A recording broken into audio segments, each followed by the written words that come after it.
जय हिंद दोस्तों, स्वागत है आप सभी का 15 दिन 15 मॉक टेस्ट के इस एक और सेशन में। आपका एक और सेशन आपकी सीरीज में ऐड होने जा रहा है।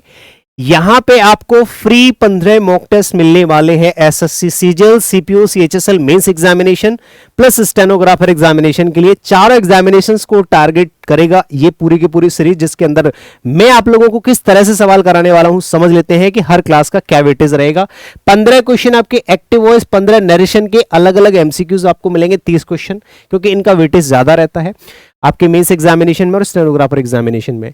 15 क्वेश्चन आपको ग्रामर के मिलेंगे, जिसमें आपको एरर, इंप्रूवमेंट और फिल इन द ब्लैंक्स के क्वेश्चंस मिलेंगे। 35 क्वेश्चन आपको स्पेशली वोकैबुलरी के कराए जाएंगे, जिसमें 7 synonym, antonym, one words, idioms और स्पेलिंग टेस्ट। 7 क्वेश्चन होंगे, 35 क्वेश्चन, और 20 क्वेश्चन के आपको क्लोज टेस्ट होंगे 4। ठीक है, और पैसेज और पीक्यूआरएस की अलग से मैराथन क्लास आएंगी, आपकी स्पेशल क्लासेस आ जाएंगी इसी यूट्यूब चैनल पर। ठीक है, तो चलिए सेशन की हम लोग शुरुआत करते हैं। लेकिन अगर आपको बता दूं कि आपको फाउंडेशन बैच ज्वाइन करना है तो ओपन स्टडी एप्लीकेशन से आप ज्वाइन कर सकते हैं।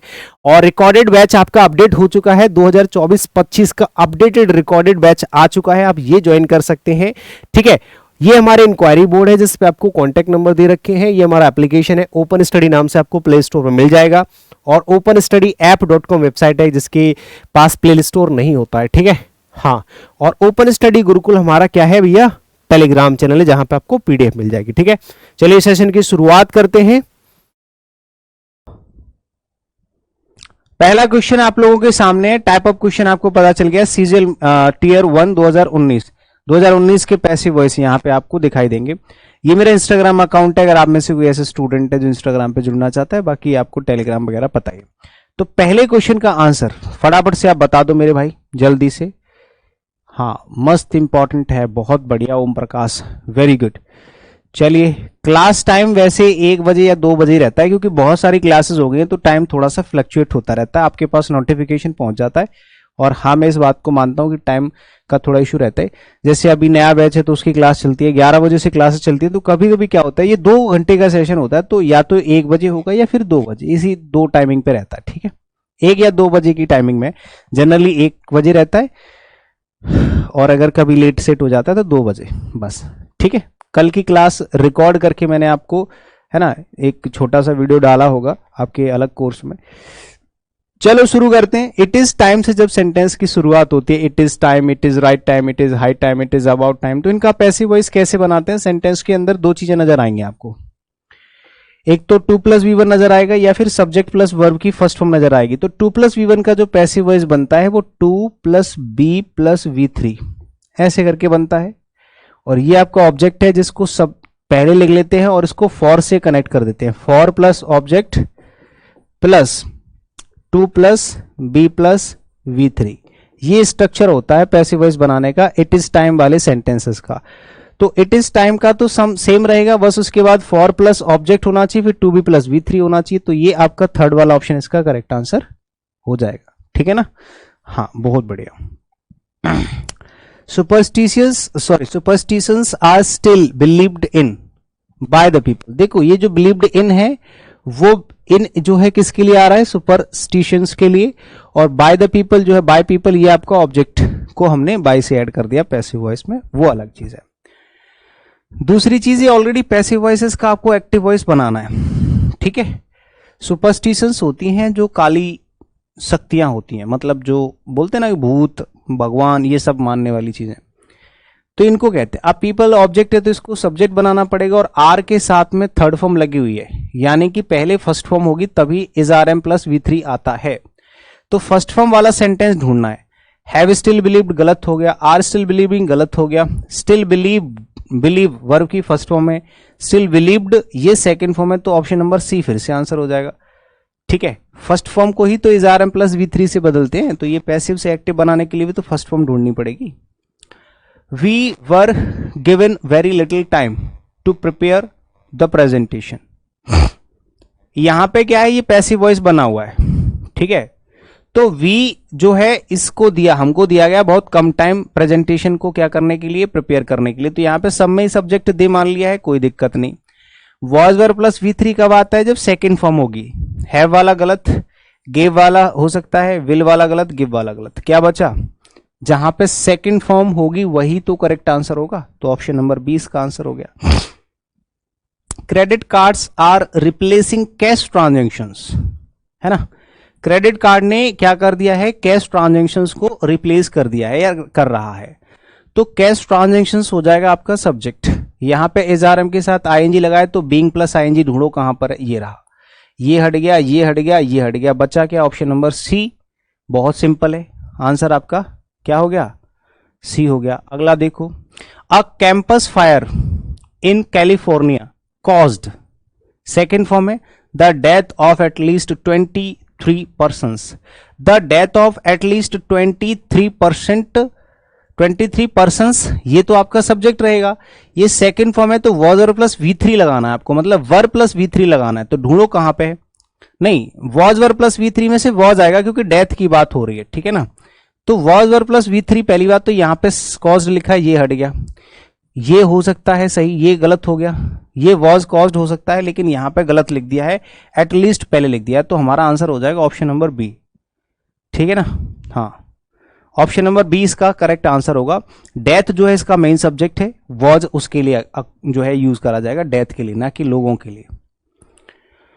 It was decided by the members, तो मेंबर्स सबसे पहले आएगा, by the members that the report would be placed before the chairman for his comments. बताओ इसका आंसर क्या हो सकता है, क्वेश्चन नंबर 6 का आंसर बताओ फटाफट से, क्वेश्चन नंबर 6 का आंसर बताइएगा। सिंपल सी चीज है, हालांकि है इसमें भी कुछ नहीं। देखो यहां पे ये पैसिव वॉइस बना रखा है इन्होंने, ठीक है, वॉज वर प्लस V3 लगा दिया, तो मतलब पहले एक्टिव में बदलना है तो सेकंड फॉर्म ढूंढनी पड़ेगी आपको। अब सेकंड फॉर्म ढूंढो कहां पर है इन चारों ऑप्शन में से। दूसरी चीज, बाय द मेंबर्स लिखा हुआ है तो मेंबर्स आएगा सब्जेक्ट की जगह, चेयरपर्सन नहीं आएगा, डिड ये नहीं आएगा, गलत हो जाएगा, चेयर पर कुछ नहीं है, सिंपली आप ये यहां से टिक कर सकते हैं। ऊपर से यहाँ सेकंड फॉर्म भी लगी हुई है, यहाँ पे वर लगा रखा है, यहाँ पे टू प्लेस लगा रखा है, पता नहीं क्या लगा रखा है, टू प्लेस तो सही है, डिसाइड कर रखा है वर्ब की फर्स्ट फॉर्म, यहाँ डिसाइडेड सेकंड फॉर्म है बट यहाँ पे इसका सब्जेक्ट गलत है, तो सिंपली ऑप्शन नंबर ए इसका करेक्ट आंसर हो जाएगा, ठीक है ना।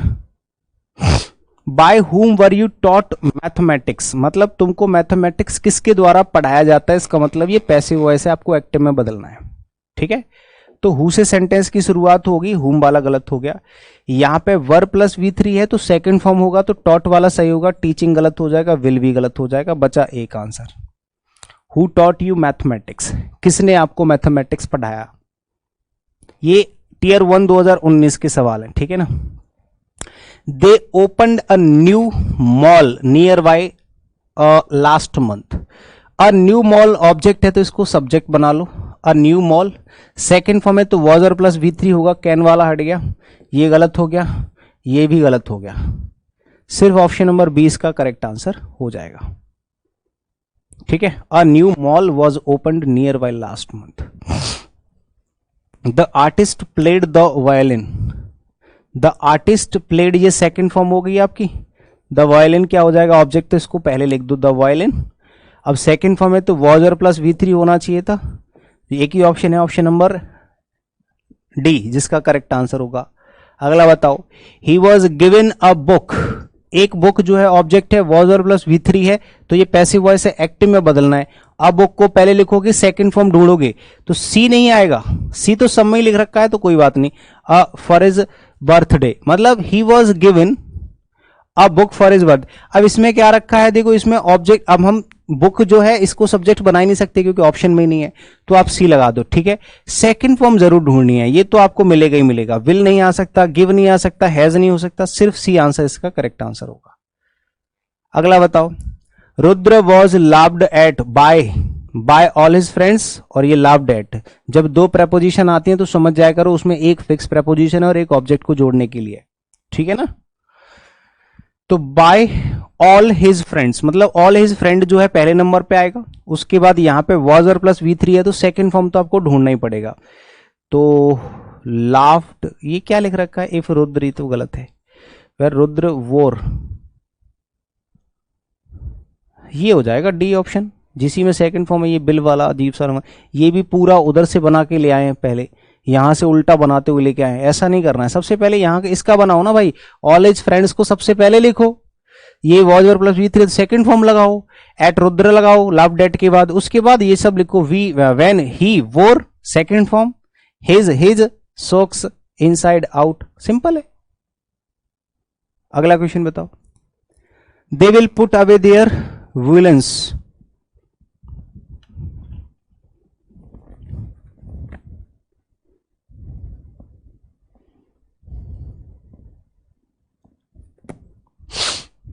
बताइए इनका answer.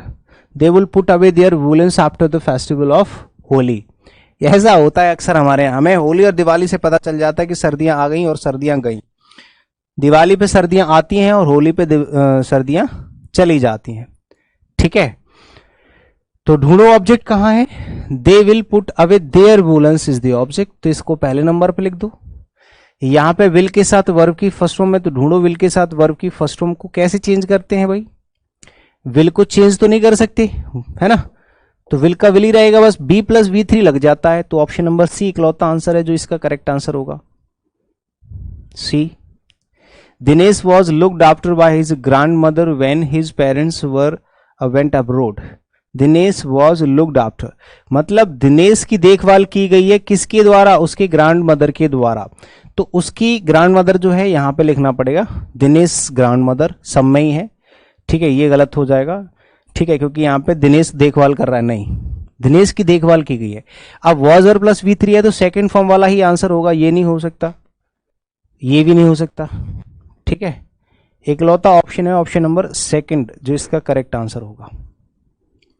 Ananya plugs fresh flowers from the garden every day, तो यहां पे देखोगे प्लग्स जो है वर्ब की फर्स्ट फॉर्म में एस लगा हुआ है, इसका पैसिव वॉइस कैसे बनता है भाई, इज RM प्लस V3 से। तो इज RM प्लस V3 कहां पे ढूंढोगे, अनन्या प्लस फ्रेश फ्लावर्स तो पहले आ जाएगा। अब हैव वाला गलत हो गया, वर वाला भी गलत हो गया, आर वाला हो सकता है, तो फ्रेश गार्डन नहीं फ्रेश फ्लावर्स की बात हो रही है, तो ऑप्शन नंबर डी इसका सही जवाब हो गया। आपके क्वेश्चंस का लेवल अच्छा है और ये उतने ही आसान भी है। अगर आप बिल्कुल फ्रेशर हैं, अगर आपने क्लासेस नहीं ली है पैसिव वॉइस और नरेशन की, तो आपको सब कुछ ऊपर होके जा रहा होगा। लेकिन अगर आपने पढ़ रखा है तो आपको ये बहुत आसान लग रहे होंगे, मेरी तुरंत बाद आपको कैच जो है पकड़ में आ रही होगी, तुरंत कैच कर पा रहे होगे। तो डिपेंड करता है what type of student you are, if you are attending this session, what type of a student you are, किस प्रकार के स्टूडेंट हो आप, आपने कितना पढ़ रखा है, कितना छोड़ रखा है, ये सब आपको खुद से डिसाइड करना होगा, ठीक है ना। अगर आप फ्रेशर्स हैं तो नहीं आएगा समझ में, है ना। द्विवेदी जी बताइए, समझ में आ रहा है कि आपके नहीं आ रहा। When we arrived at his house, we were welcomed by his parents. अब बताओ इसका क्या आंसर हो सकता है, सोचो कौन बताएगा इसको। पैसिव से एक्टिव और एक्टिव से पैसिव, वो कुछ भी पूछ सकता है क्योंकि ऊपर लिखा होता है चेंज द वॉइस, बस ऐसे लिखा होगा, ये नहीं लिखा होगा कि एक्टिव से पैसिव बनाओ, पैसिव से एक्टिव। और जो करवाना होगा वो भी लिख देगा वो, अगर पैसिव से एक्टिव है तो लिख के देगा आराम से।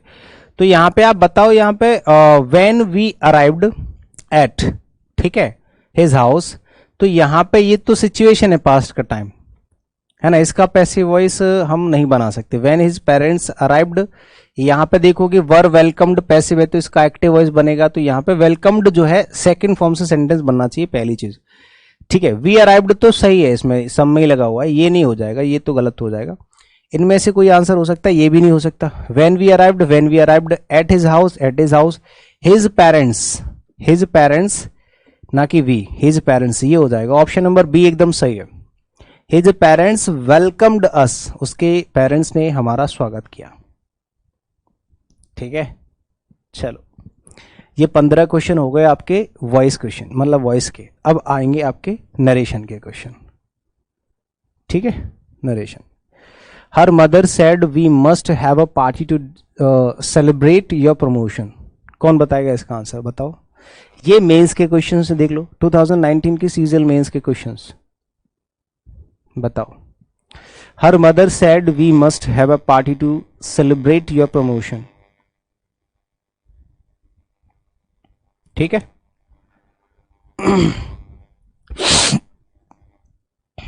कौन बताएगा इसका आंसर? पहले क्वेश्चन का पहला आंसर, पहले प्यार की पहली कहानी, बताओ भाई कौन बताएगा?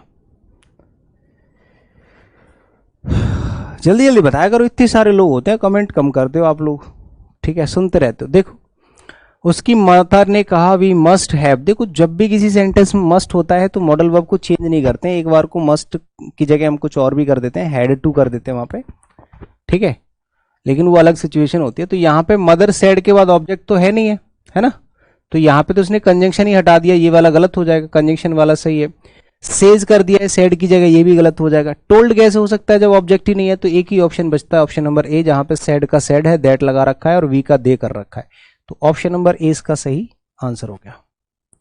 My uncle said just my luck. Just my luck ये क्या है पता है? ये एक्सक्लेमेटरी सेंटेंस है। क्या है? एक्सक्लेमेटरी सेंटेंस, यहां पे मार्क लगा हुआ है देखो। तो माई अंकल सैड नहीं होगा, एक्सक्लेम्ड हो जाएगा, एक्सक्लेम्ड हो जाएगा, सेज नहीं होगा। My uncle exclaimed, my uncle exclaimed, that, that एकदम सही है, ही सही है, ही सही है। इज और वॉज में से यहां पे देखो क्या लिखा हुआ है, just my luck, I have missed the bus. तो यहां पे ये तो गलत हो गया, he was unlucky, he was unlucky और he is once again lucky, ये तो गलत हो गया है ना। तो ये हो जाएगा अनलकी एज, क्योंकि भाई लकी थोड़ा ना है उसकी, तो भाई बस निकल गई दोबारा से, तो ये फिर से गलत है लकी वाला। और वैसे भी जो इंडेफिनिट इनडायरेक्ट स्पीच होता है वो पास्ट में होना चाहिए, प्रेजेंट में नहीं होगा। तो ऑप्शन ए इसका फिर से आंसर हो जाएगा, ठीक है। अगला देखो, Kiran said I will reach Patna tomorrow morning. Kiran ने कहा कि मैं टुमारो मॉर्निंग, कल सुबह पटना पहुंच जाऊंगी। तो आप बता सकते हैं कि इसका क्या आंसर होना चाहिए फटाफट से। किरण सैड, सैड की जगह सैड रहेगा क्योंकि आगे कॉमा लगा हुआ, तो सेज तो हो ही नहीं सकता। Sad that, sad that, sad that, तीनों में सही है। यहाँ पे सी है, यहाँ पे आई है, यहाँ पे सी है, तो आई जो है फर्स्ट पर्सन किरण के हिसाब से सी होना चाहिए, तो ये हो सकता है, ये हो सकता है, ये हट गया। अब यहाँ पे विल का विल नहीं हो सकता, विल का पास्ट वुड होता है, तो ये भी हट गया। Will reach Patna the next morning, tomorrow morning की जगह नेक्स्ट मॉर्निंग यूज करते हैं। D, the airline official said we are extremely sorry that the flight has been delayed due to heavy floods. Airline official said we are extremely sorry. बताओ इसका क्या answer हो सकता है? Announced सही है, announces गलत हो जाएगा, announced सही है, announced सही है, ठीक है। ये तीनों में से कोई आंसर हो सकता है। कॉमा लगा हुआ है तो दैट होना चाहिए था, दे होना चाहिए था, दैट लगा हुआ है यहां पे और यहां पे, ठीक है, ये तो गलत ही हो गया, ये भी गलत हो गया। और यहां पे वी की जगह पे दे होना चाहिए, they were extremely sorry. Option number C इसका करेक्ट आंसर हो जाएगा। आर वैसे भी नहीं होगा, इज भी नहीं होगा, वर्ब से भी एलिमिनेट कर सकते तुरंत, जो मैंने आपको सिखाया हमेशा। He asked me if I, ये क्या है? इनडायरेक्ट स्पीच बना हुआ है, डायरेक्ट में बदलना है, तो इफ कब आया होता है भाई? इनडायरेक्ट स्पीच में इफ कब लगाते हैं? जब डायरेक्ट स्पीच इंटेरोगेटिव होती है, रिपोर्टेड स्पीच डायरेक्ट में, ठीक है। तो ढूंढो कहां पे है। अब इसका क्या करना है भाई, सोचो जल्दी से फटाफट। इसमें से आपको डायरेक्ट स्पीच चूज करना है, ऑप्शंस आपके सामने है, जल्दी से सेलेक्ट करके बताइए फटाफट से क्या होना चाहिए इसका correct answer. He asked me, तो आस्क्ड मी की जगह सेड टू हो जाएगा, ठीक है। और सबसे खास बात यह है कि इसने इधर लिख रखा है, इधर लिख रखा है, इधर वाला रिपोर्टेड स्पीच पहले लिख दिया, रिपोर्टिंग वर्ब बाद में लिख दिया, तो कोई बात नहीं है। यहाँ पे आई वुड लिखा हुआ है तो हेल्पिंग वर्ब पहले आ जाएगी, वुड आई ऐसे हो जाएगा। वुड आई कब आया होगा? ये सब्जेक्ट के हिसाब से, ऑब्जेक्ट के हिसाब से। आई जो है वो ऑब्जेक्ट के हिसाब से आया होगा मी के अकॉर्डिंग, और ऑब्जेक्ट तभी आया होगा जब सेकंड पर्सन होगा। तो यू कहां पे है? यहां पे भी है, यहां पे भी है, सब में है, ठीक है। वुड यू हैड टेकन होगा? नहीं होगा। वुड यू हैव टेकन या वुड यू लाइक होगा? वर्ब की फर्स्ट फॉर्म ही तो हैगी, वुड यू फर्स्ट फॉर्म ही तो आएगी भाई। वुड यू हैव कैसे हो जाएगा? दोनों हट गए, ये भी हट गया, वुड के साथ बी लगा रखा है भाई। यहाँ पे वुड के साथ वर्ब की फर्स्ट फॉर्म है, तो यहाँ पे भी वुड के साथ वर्ब की फर्स्ट फॉर्म ही होगी, यहाँ हैव और हैड और बी लगाने की जरूरत नहीं। ऑप्शन नंबर सी आपका आंसर हो जाएगा, बहुत आसानी से एलिमिनेट कर सकते हो भाई। मैं कभी आपको सलाह नहीं दूंगा कि आप एग्जाम में बैठे हो और आप नरेशन के एमसीक्यू सॉल्व कर रहे हो और अपनी पूरी गाथा, पूरा ज्ञान, पूरा दिमाग उसमें लगा रहे हो। बिल्कुल नहीं करना है। अगर ऐसा करते हो तो आपसे बड़ा बेवकूफ कोई नहीं है, क्योंकि वहां पे सिंपली आप अपना मतलब निकालो। आप सेल्फिश हो जाया करो इस टाइम पे। जब एग्जाम में बैठे हो, एमसीक्यू सॉल्व कर रहे हो, आपको दुनियादारी का ज्ञान उसमें डालने की जरूरत नहीं है कि ऐसे करके मानूंगा मैं, इंप्रेस करके मानूंगा। वहां कोई नहीं है इंप्रेस करने के लिए। इंप्रेस खुद को करना है कि आप किसी ना किसी तरह से क्वेश्चन का एलिमिनेशन ढूंढो। कैसे हो सकता है, कौन सा आंसर नहीं हो सकता। जब यहां वुड के साथ वर्ब की फर्स्ट फॉर्म है तो वुड के साथ हैड कैसे आ सकता है, हैव कैसे आ सकता है, बी कैसे आ सकता है। वुड के साथ वर्ब की फर्स्ट फॉर्म टेंस में मॉडल वर्ब के साथ जो लिखा हुआ है वही लिखोगे ना। पास्ट तो है ही है ना। अब इससे छोटा तो कोई है ही नहीं ना। वुड के साथ वर्ब की फर्स्ट फॉर्म तो लगानी ही पड़ेगी, ये तो कंपलसरी है। You speak such good English said Mary, ये भी एक्सक्लेमेटरी सेंटेंस है। तुम बहुत अच्छी इंग्लिश बोलते हो, मैरी ने कहा। तो आप बताओ इसका आंसर क्या होगा। एक्सक्लेमेटरी सेंटेंस है, ये रिपोर्टिंग वर्ब है, तो इसको इधर लाएंगे तो मैरी सैड हो जाएगा। और मैरी सैड को हमें चेंज करेंगे एक्सक्लेम्ड से। टोल्ड तो हो नहीं सकता, तीनों में से कुछ भी हो सकता है। अब दैट सब में आएगा, बिल्कुल सही है। आई भी सही है। यू स्पीक वर्ब की फर्स्ट फॉर्म है तो चेंज करना पड़ेगा। कैसे चेंज करोगे, सेकंड फॉर्म से स्पीक का स्पीक नहीं रहेगा, ये तो हट ही चुका है, स्पोक हो जाएगा। वॉज स्पीकिंग गलत हो जाएगा, सेकंड फॉर्म होना चाहिए। मतलब ऑप्शन नंबर सी इसका करेक्ट आंसर होना चाहिए। अगला बता, Rohan smiled and said that he thought जोजो लाइक्ड हिम। रोहन ने स्माइल किया और कहा कि ही थॉट, वो उसको लगता है जो मुझे पसंद करती है। तो बताओ इसका आंसर क्या हो सकता है। सिंपल सी चीज है।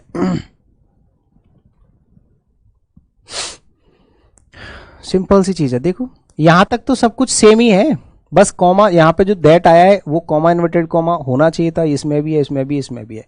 तो ऑप्शन नंबर ए हट गया पहली चीज। यहां पे देखोगे इन तीनों में से भी सब सेम नहीं है, यहां तक सेम है। यहां पे सेड का सेड रहेगा, ठीक है भाई। हाँ, सेड का सेड रहेगा, ये वाला हट गया है, ये भी सेड रहेगा। आस्क्ड गलत हो जाएगा, इन दोनों में से हो सकता है। अब ही जो है वो थर्ड पर्सन है। थर्ड पर्सन किसके हिसाब से चेंज हुआ होगा, है आई के हिसाब से। फर्स्ट पर्सन है तभी ना रोहन के अकॉर्डिंग यहाँ पे थर्ड पर्सन आएगा। तो यहाँ पे दे लिख दिया है, दे थर्ड पर्सन चेंज होता ही नहीं है, दे का ही कैसे कर दोगे। और ये तो इंटेरोगेटिव सेंटेंस ही नहीं है, तो इसने कैसे बना दिया, तो ये भी हट गया। सिर्फ इकलौता ऑप्शन है ऑप्शन नंबर बी जो इसका सही आंसर होगा। The commander ordered his battalion to march on. बताओ इसका आंसर क्या होगा। ये भी क्या है, इसका आपको इनडायरेक्ट से डायरेक्ट में बदलना है, डायरेक्ट में बदलना है। बताओ फटाफट से, दिमाग ठंडा रखा करो, ठीक है। हाँ, तो हर एक क्वेश्चन का आसानी से आप जवाब दे सकते हो, बहुत ज्यादा कुछ नहीं होता। द कमांडर ऑर्डर्ड है हिज बटालियन, सेकेंड फॉर्म से बना हुआ है टू मार्च, ठीक है। तो अब यहां पे देखो ऑर्डर लिख रखा है, तो ऑब्वियसली कहीं ना कहीं इसमें ऑर्डर का सेंस भी होना चाहिए, ऑर्डर का सेंस होना चाहिए। इसमें क्या लिख रखा है, प्लीज। प्लीज वाले सेंटेंस में कभी ऑर्डर आ सकता है, नहीं आ सकता। ये ऑप्शन नंबर ए हट गया। March on the commander said to his battalion, commander says गलत हो जाएगा क्योंकि यहां पे सेकंड फॉर्म लगी हुई है, ये हो ही नहीं सकता, ठीक है। क्योंकि प्रेजेंट में अगर आप बनाओगे तो फिर ये इसका टेंस चेंज नहीं होता रिपोर्टेड स्पीच का, तो गलत हो जाएगा। मार्च ऑन जो है इंपेरेटिव सेंटेंस होता है, ये गिव्स वाला भी नहीं होगा। तो ऑप्शन नंबर बी एकदम परफेक्ट आंसर हो जाएगा। मार्च ऑन मतलब सभी लोग मार्च करो, मार्च मतलब जो होता है ना मार्च पास्ट बोलते हैं इसको, ठीक है। The lawyer says my client is innocent, lawyer कहता है कि उसका क्लाइंट जो है वो इनोसेंट है। तो बताइए कि देखो यहां पे अगर प्रेजेंट या फ्यूचर होता है तो इसका टेंस चेंज नहीं करते, ठीक है। द लॉयर सेड दैट तो होगा नहीं, सेज दैट होगा। लॉयर सेज माई क्लाइंट गलत हो जाएगा, दैट तो आपको इसमें लगाना ही पड़ेगा। सेड दैट यहां पे इज का इज रहेगा, option number B is the correct answer. बहुत सिंपल सिंपल सवाल है। Let's go out for dinner, चलो बाहर डिनर के लिए चलते हैं। I have been home this whole week, मैं इस पूरे हफ्ते घर पे ही रहूंगा, ठीक है। सेड अन्ना, अन्ना ने कहा, है ना। तो अन्ना जो है आपका ऑब्जेक्ट है, सॉरी वो है रिपोर्टिंग वर्ब है, तो इसको पहले लिखना। देखो एक चीज ध्यान रखना, जो रिपोर्टिंग वर्ब होती है ना, रिपोर्टिंग वर्ब वो डायरेक्ट स्पीच में तो पहले लिखी जाती है, इनडायरेक्ट स्पीच में बाद में लिख देते हैं, ठीक है। लेकिन डायरेक्ट स्पीच में तो आप पहले और बाद में कहीं पे भी लिख सकते हो, लेकिन इनडायरेक्ट बनाते समय आपको पहले लिखना पड़ता है, इसका ध्यान रखना। तो सबसे पहले तो अन्ना को पहले लिखना पड़ेगा। Anna said to me, Anna told me, है ना, इसका आपको बनाना है। चेक कर लेते हैं, टोल्ड मी सी, टोल्ड मी। देखो ये गलत हो गया क्योंकि इसमें कंजंक्शन नहीं है, ये भी गलत हो गया क्योंकि इसमें भी कंजंक्शन नहीं है, इसमें दैट दे रखा है, इसमें देखो कंजंक्शन नहीं है, बट प्रॉब्लम क्या है मैं बताता हूं आपको। देखो एक बार और चेक कर लेते हैं। लेट्स गो वाले जो सेंटेंसेस होते हैं इसमें हम क्या करते हैं, ऑब्जेक्ट इसके अंदर दिया होता है ना, अस जो होता है वो ऑब्जेक्ट है लेट का। तो Anna said to me that we must go out for, तो उसने यहां पे मस्ट लगा दिया जो कि इसकी कोई जरूरत नहीं थी, पहली बात तो ऐसे एलिमिनेट करो, ठीक है। Anna told me she was wanting, wanting गलत हो गया। Anna told me she is, she is at home, जबकि यहां पे हैव लगा हुआ है तो पास्ट होना चाहिए था, है ना, हाँ पास्ट होना चाहिए, हैव है तो हैड होना चाहिए, हैड बीन होम होगा, ठीक है। तो अन्ना सजेस्टेड वी गो, उसने सजेस्ट किया वी गो आउट, क्या we go out for dinner as she had been home, ठीक है, वो घर पर ही है। और यहां पे देखोगे दिस का उन्होंने दैट भी कर रखा है, ठीक है, होल वीक। ये मैंने आपको सिखाया कि एडवर्ब्स कैसे चेंज करते हैं, दिस का दैट होता है, टुडे का दैट डे होता है, ठीक है, लास्ट नाइट का प्रीवियस नाइट होता है, इस तरह की चेंज करते हैं हम लोग एडवर्ब्स, ठीक है। ये सब मैं आपको सिखा चुका हूं क्लासेस में। तो ऑप्शन नंबर डी इसका आंसर हो जाएगा। अगला बताओ, go on apply for the job, जाओ और जॉब के लिए अप्लाई करो। सेड माई बेस्ट फ्रेंड, मेरे दोस्त ने कहा। तो माई बेस्ट फ्रेंड सबसे पहले उन्होंने लिख दिया और उसके बाद वर्ब लगा दी। तो चेक करके आप बता सकते हैं कि इसमें से कौन सा ऑप्शन सही लगेगा आपको, कौन सा ऐसा ऑप्शन है जो आपको सही लग रहा है। देखो माई बेस्ट फ्रेंड जो है ये रिपोर्टिंग वर्ब बाद में लिखी है तो इनडायरेक्ट में पहले लिखना होता है, ठीक है ना, और माई बेस्ट फ्रेंड पहले लिखोगे। अब इसमें चेक करो यहां पे सेड की जगह क्या लगाओगे, सेज, हैड सेड, या एनकरेज्ड मी, या you should apply for the job my best friend said. ये भी गलत हो जाएगा ऑप्शन नंबर। इसमें से जो होगा ना, देखो सेज तो होगा ही नहीं, हैड सेड नहीं होगा, सेड का सेड रह सकता था एक बार को। एनकरेज्ड हो जाएगा, उन्होंने कहा जाओ, गो ऑन, ठीक है। तो माई बेस्ट फ्रेंड एनकरेज्ड मी, मुझे एनकरेज किया उसने, टू अप्लाई ना कि टू गो, टू अप्लाई करने के लिए, फॉर द जॉब के लिए, ठीक है। ये भी आपको सही लग रहा होगा कि should apply, you should apply for the job my best friend said. ये गलत हो जाएगा क्योंकि रिपोर्टिंग वर्ब को पहले लिखना होता है। तो ऑप्शन नंबर सी इसका परफेक्ट आंसर हो जाना है। अगला बताओ, ये भी मेंस के सारे मेंस के सवाल हैं, ठीक है।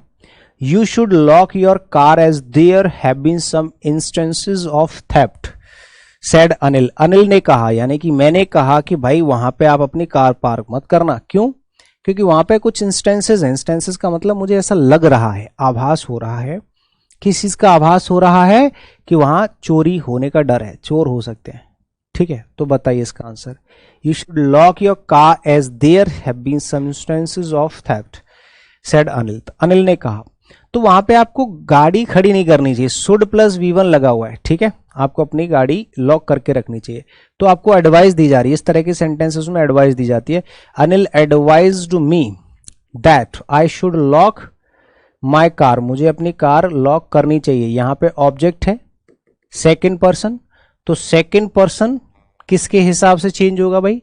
ऑब्जेक्ट के हिसाब से। इसमें ऑब्जेक्ट है नहीं है, ये तो सब्जेक्ट है, ये वर्ब है। ऑब्जेक्ट मान लो मी, तो मी के हिसाब से उसने आई लगा दिया, सही है, एकदम परफेक्ट। तो option number B is the correct answer, ठीक है। हैव का हैव तो हो नहीं सकता, गलत हो गया। हैव का हैव हो नहीं सकता। इसमें आप देखोगे हैड बीन सम इंस्टेंसेस, तो यहां पे हैड बीन दे रखा है। इसमें देखो मस्ट कर रखा है, कोई मतलब नहीं है, पूरी वर्ब ही चेंज कर दी, नहीं हो सकता। आपके पास एलिमिनेशन के तो बहुत सारे मेथड्स होते हैं, बहुत सारे ऑप्शंस होते हैं, आप कभी भी कर सकते हो। I am so sorry I totally forgot about the meeting he sad, उसने कहा। बहुत सिंपल सी चीज है, बताओ इसका answer. I am so sorry को पहले ढूंढो, एक्सक्लेमेटरी तो है ये भी, but I am so sorry की जगह पास्ट होना चाहिए, आई वॉज सो सॉरी, ऐसे कुछ लिखा होना चाहिए, ठीक है। ही इज बीइंग सॉरी तो गलत हो जाएगा, अपोलोजाइज्ड हो सकता था, was so sorry that he had forgot totally about the meeting, या हैविंग फॉरगॉटन, ये तो गलत हो जाएगा, ये बचा आपका आंसर। अपोलोजाइज्ड हो सकता है, क्योंकि अपोलोजाइज्ड का मतलब देखो ये सुनने में आपको अजीब सा लगेगा, वॉज सो सॉरी, हालांकि ये भी आंसर हो सकता है, बट आगे आप चेक करोगे, देखो यहां पे लिखा है and sad he had totally, तो यहां पे ही हैड टोटली को उसने बाद में लिख दिया, जबकि ये टोटली फॉरगॉटन से पहले आना चाहिए, ठीक है, अबाउट द मीटिंग, तो ये वैसे गलत हो गया, टोटली फॉरगॉटन से पहले होना चाहिए था, ठीक है। तो ही अपोलोजाइज्ड एंड सैड, उसने सॉरी बोला, माफी मांगी और कहा कि वो भूल गया था, ठीक है, हाँ। और ऊपर से देखो हेड के साथ सेकंड फॉर्म लगा रखी है, फॉरगॉट, है ना, यहां पे फॉरगॉटन है, तो ऑप्शन नंबर 20 इसका करेक्ट आंसर हो जाएगा। The queen said to the ministers cut off the prisoners head, prisoners के हेड काट दो, कलम कर दो, तो इसमें से आप क्या लगाओगे भाई, सिंपल सी बात है, ऐसे केस में ऑर्डर दिया जाता है, रानी ने ऑर्डर ही दिया होगा, है ना। तो the prisoners head would be cut off screamed the queen to the minister, ये क्या लिख रखा है, ये गलत हो गया है, द क्वीन टोल्ड नहीं होगा, ऑर्डर्ड होगा, स्क्रीमिंग एट द मिनिस्टर्स, चिल्ला के नहीं, चिल्लाया नहीं है उन्होंने, स्क्रीम नहीं करा है, ऑर्डर दिया है, रानी ने ऑर्डर दिया है कि जितने भी प्रिजनर्स इन सबके सर कलम कर दो, अरे हाँ, ऑर्डर्ड, ऑप्शन नंबर ए इसका आंसर सही है। एक लास्ट क्वेश्चन है नरेशन का, इसके बाद आपके बाकी के ग्रामेटिकल सेक्शन के क्वेश्चन स्टार्ट होते हैं, फटाफट से बताएंगे। Mother said Sonam don't throw tantrums, इसका आंसर क्या हो सकता है, बताइए जल्दी से। मदर सैड सोनम, सोनम क्या है पता है, वोकेटिव केस है, जो इसका ऑब्जेक्ट है इसने बाहर लिख दिया है, तो इसको वापस लेके आओ पहले, तो फ्री हो जाएगा। मदर सैड टू सोनम, तो मदर वॉन्स नहीं होगा, मदर सैड की जगह सैड नहीं होगा, क्योंकि दैट ये इसका ऑब्जेक्ट है, तो टोल्ड सोनम हो जाएगा, सेज नहीं होगा, तो ऑप्शन नंबर सी इसका आंसर हो जाएगा। नॉट टू थ्रो, यहां पे डोंट वाले जो सेंटेंसेस होते हैं वो नॉट प्लस 2 प्लस V1 से बनते हैं, not to go, not to drink, not to throw, ऐसे करके, तो option number C is the correct answer.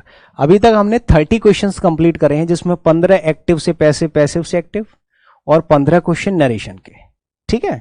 अब यहां से आपके जो क्वेश्चंस स्टार्ट हो रहे हैं वो हो रहे हैं एरर डिटेक्शन के, इंप्रूवमेंट के, फिल इन द ब्लैंक के सवाल, ठीक है ना। चलिए शुरू करते हैं। I can't talk right now, मैं अभी बात नहीं कर सकता। I am being really busy, I will call you later, साफ साफ गलती नजर आ रही है इसमें कि आई एम के साथ में बीइंग कभी नहीं आ सकता, या तो आई के साथ में आप आईएनजी लगा सकते हैं मेन वर्ब में, ठीक है, तो बी वर्ब भी एम भी वर्ब है, तो ये गलत हो जाएगा। और आगे बिजी जो है वो आपका एडजेक्टिव है, तो डायरेक्ट यहां पे आपको लिंक वर्ब यानी कि लिंकिंग वर्ब यूज करनी चाहिए, आज ही की क्लास में नए बैच में मैंने पढ़ाया है, ठीक है। तो आई एम रियली बिजी, आपको अपनी स्टेट बतानी है, अपनी स्थिति बतानी है, मैं अभी प्रेजेंट में बिजी हूं। I am being really busy, मैं हो रही हूं नहीं, मैं बिजी हूं, ठीक है, ऐसे करके आपको करना पड़ेगा। तो कौन से वाले पार्ट में गलती है, option number B correct answer. अगला बताएंगे। अनिकेत लिव्स, अनिकेत रहता है in the small apartment in the suburbs, suburbs में वो एक छोटे से अपार्टमेंट में रहता है। देखो यहां पे जो अपार्टमेंट है वो एक इंडेफिनिट नाउन है, ये क्या है, इंडेफिनिट नाउन है। तो इंडेफिनिट नाउन से पहले हम डेफिनेट आर्टिकल कैसे लगा सकते हैं, यहां से द हटाना पड़ेगा और इन यूज करना पड़ेगा। समझ में आ रही है बातें आपको। तो अनिकेत लिव्स इन, अरे ए यूज करना पड़ेगा, इन अ स्मॉल अपार्टमेंट, वो एक छोटे से अपार्टमेंट में रहता है सबवर्ब्स में, ठीक है। तो यहां पे कौन से वाले पार्ट में गलती है, बी वाले पार्ट में, यानी कि सी इसका करेक्ट आंसर हो जाएगा। ए आर्टिकल यूज करना है, द आर्टिकल यूज नहीं करना है, ठीक है। द प्रेजेंट सेंचुरी थ्रीट्स, जो प्रेजेंट सेंचुरी है, जो अभी शताब्दी चल रही है, उसकी जो थ्रीट्स हैं, मतलब जो धमकियां हैं, थ्रीट्स मतलब जो बोलते ना कि ये प्रॉब्लम्स हो सकती हैं हमारे जीवन, टू आवर एनवायरमेंट, एनवायरमेंट के लिए जो खतरा होता है, धमकी या खतरा कह सकते हो। अब यहां से देखो विच जो है वो एक रिलेटिव प्रोनाउन शुरू हो रहा है, जो कि इंक्लूड करता है। इसमें कौन कौन सी चीज इंक्लूडिंग है, एक तो इंक्लूडेड है कौन कौन सी? तो इंटरफेयरिंग स्पेसीज, हम स्पेसीज में इंटरफेयर कर रहे हैं, जो जी रहा है उसको जीने नहीं दे रहे हैं, हम उन पर प्रैक्टिकल कर रहे हैं। एलिमेंट्स हो गए आपके, पॉल्यूशन हो गए आपके, एंड अ बॉइलिंग टेम्परेचर नहीं, एंड बॉइलिंग टेम्परेचर होगा, क्योंकि boiling temperature is the uncountable noun. पहली चीज तो ए और एन यूज नहीं कर सकते। दूसरी बात, यहां पे किसी भी नाउन से पहले कोई डिटर्मिनर यूज नहीं किया गया है। तो बॉइलिंग टेम्परेचर, ये जो वर है वो थ्रीड्स के लिए आ रहा है, तो यहां पे ये सही है एकदम, इतना ये बीच में ऐड कर दिया, बाकी ये जो वर्ब है वो डायरेक्ट इसके लिए आ रही है। Putting wild life populations, sorry हाँ पॉपुलेशंस एट पेरिल, सब कुछ सही है, बस इसमें जो गलती है वो है ये कि यहाँ पे अ नहीं आएगा।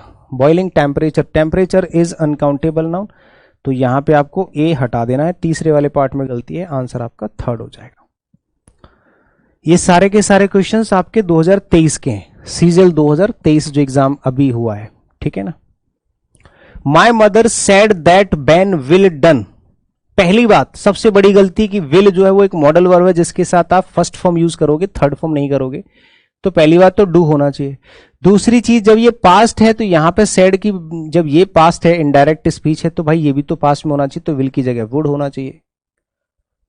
तो आप गलती आराम से आइडेंटिफाई कर सकते हैं, विल की जगह वुड होगा, डन की जगह डू होगा,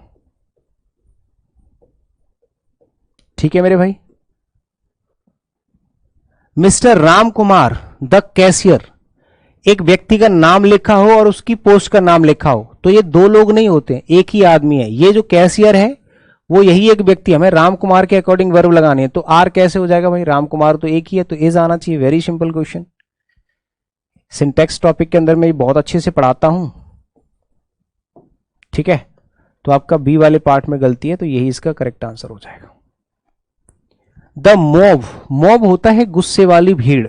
the mob drove on the rampage, जो मॉब है वो ड्रॉव तो ड्राइव की सेकंड फॉर्म होती है, रैम्पेज मतलब होता है गुस्से में आग बबूला हो जाना, गुस्से में आ जाना, तो ड्रोव यूज नहीं करोगे आप, यहां पे गो यूज करोगे। गो की सेकंड फॉर्म वेंट होती है, ठीक है, हाँ, तो गो की सेकंड फॉर्म वेंट होती है, तो यहां पे आप ढूंढोगे, देखो प्लेड नहीं होगा, वो रैम्पेज मतलब गुस्से में आ गए, तो सड़कों पे आ जाते हैं ना, ये गुस्से वाली भीड़ होती है मॉब।